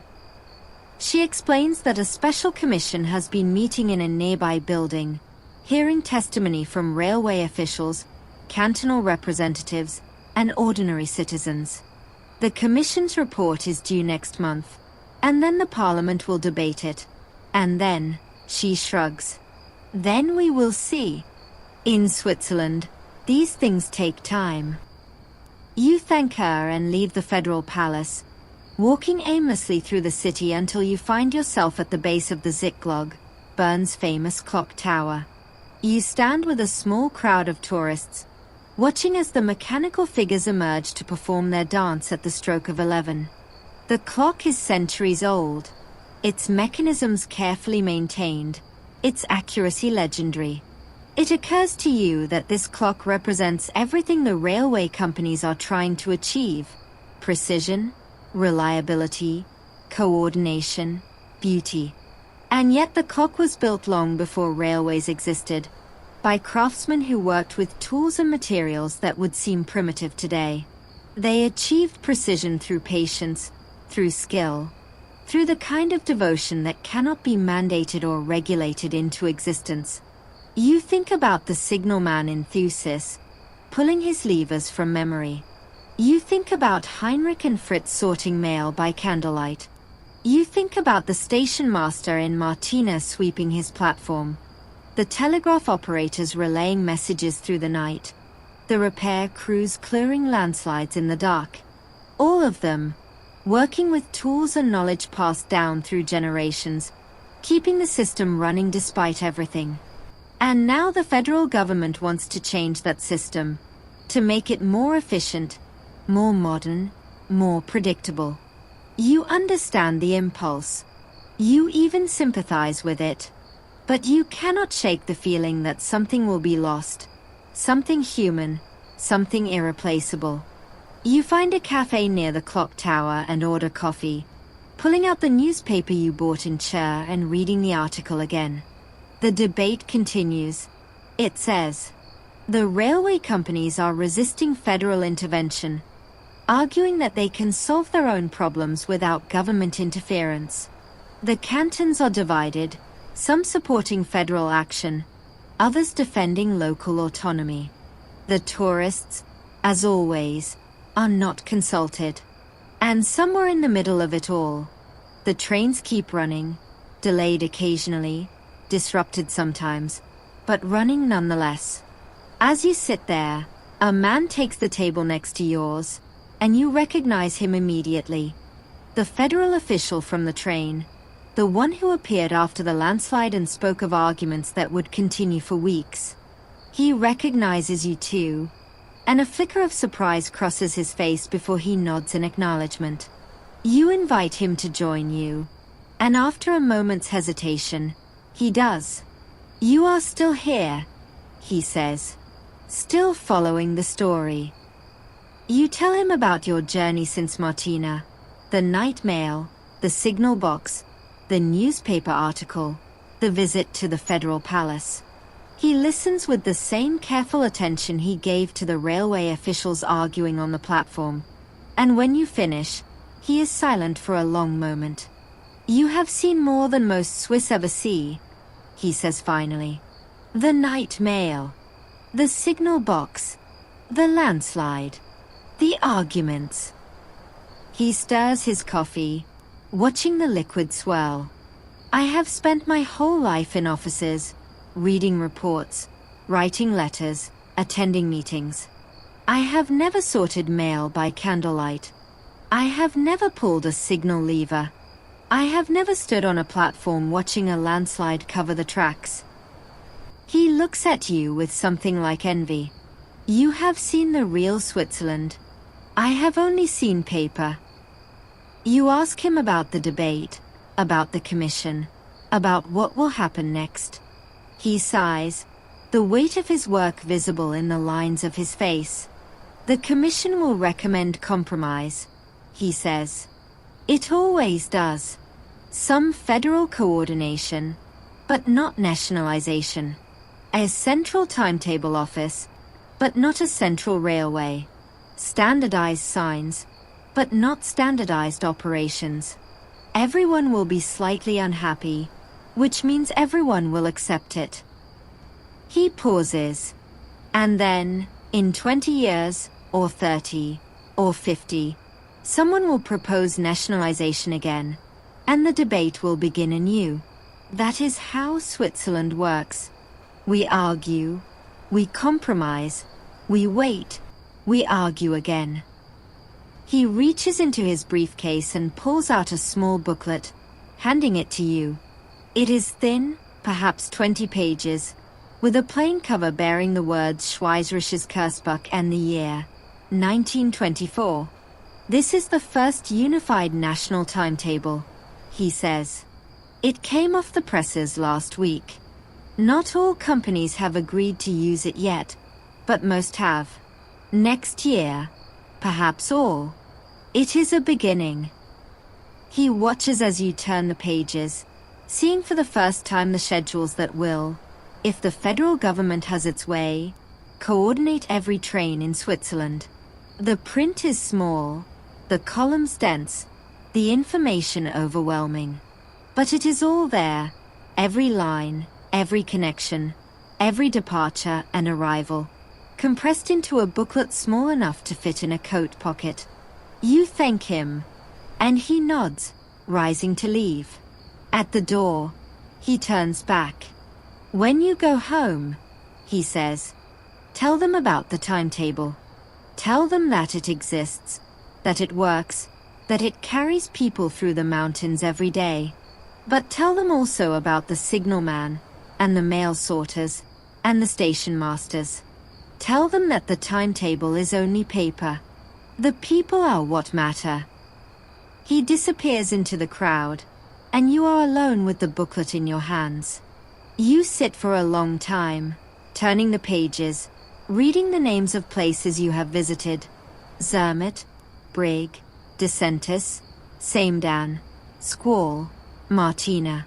They are just words on paper now, coordinates in a system, points on a map.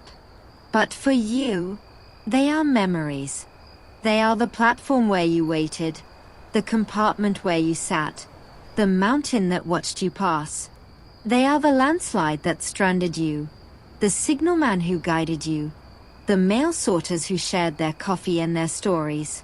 They are Switzerland, the real Switzerland, the one that exists between the lines of every timetable ever printed. You close the booklet and slip it into your pocket, then rise and walk toward the station. Your journey is ending, but the story continues. The story of trains and mountains, of schedules and disruptions, of people doing their best in an impossible landscape. You will carry it with you, this story. And when you are old and someone asks about the summer you spent in Switzerland, you will tell them not about the views or the hotels or the famous sights.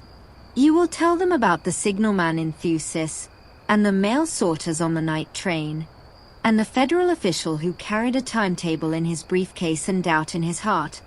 You will tell them about the real Switzerland. The station clock reads 2:47 as you board the train that will carry you back toward home. You find a seat by the window, and as the train pulls away from Bern, you watch the city shrink behind you, the mountains rising in the distance, the clouds gathering on the horizon. You think about the timetable in your pocket, and about all the timetables that came before it, and about all the timetables that will come after. You think about the signalman, still pulling his levers, and the mail sorters, still sorting by candlelight, and the station masters, still sweeping their platforms. You think about the mountains, ancient and indifferent, watching over it all. The train picks up speed, carrying you toward the future, whatever it may hold. You close your eyes and let the motion soothe you. Let the rhythm of the wheels become a lullaby. The mountains will still be there tomorrow, and the next day, and the next. The trains will still run, delayed sometimes, disrupted occasionally, but running nonetheless. And somewhere, in a small office in Bern, a man will open a ledger and begin work on next year's timetable, hoping that this time, finally, everything will work perfectly. It won't, of course. But he will try anyway, because that is what the Swiss do. They try. They compromise. They keep the trains running. And in that, perhaps, there is a kind of perfection after all. The train carries you through the fading light, toward the border, toward home, toward whatever comes next. You sleep, and you dream of mountains. As the train carries you toward the border and the familiar landscapes of home begin to replace the jagged peaks of the Alps, you feel a gentle peace settling over you like a warm blanket. The journey that began with a missed connection and a ticket for a train that didn't exist has carried you through valleys and overpasses, through delays and discoveries, through encounters with people who taught you that the real Switzerland lives not in guidebooks or timetables but in the quiet moments between. The mountains recede behind you now, their peaks catching the last light of day, and you know that you will carry them with you always, not as photographs or postcards, but as memories woven into the fabric of who you are. The train rocks you gently, its rhythm a lullaby, and you feel your eyelids growing heavy, your thoughts growing soft and slow. There is nothing left to worry about, nothing left to plan, nothing left to do but rest. The schedule will keep, or it won't. The connections will hold, or they won't. And either way, the mountains will still be there, waiting for the next traveler, the next story, the next dream. Sleep now, and let the motion carry you home.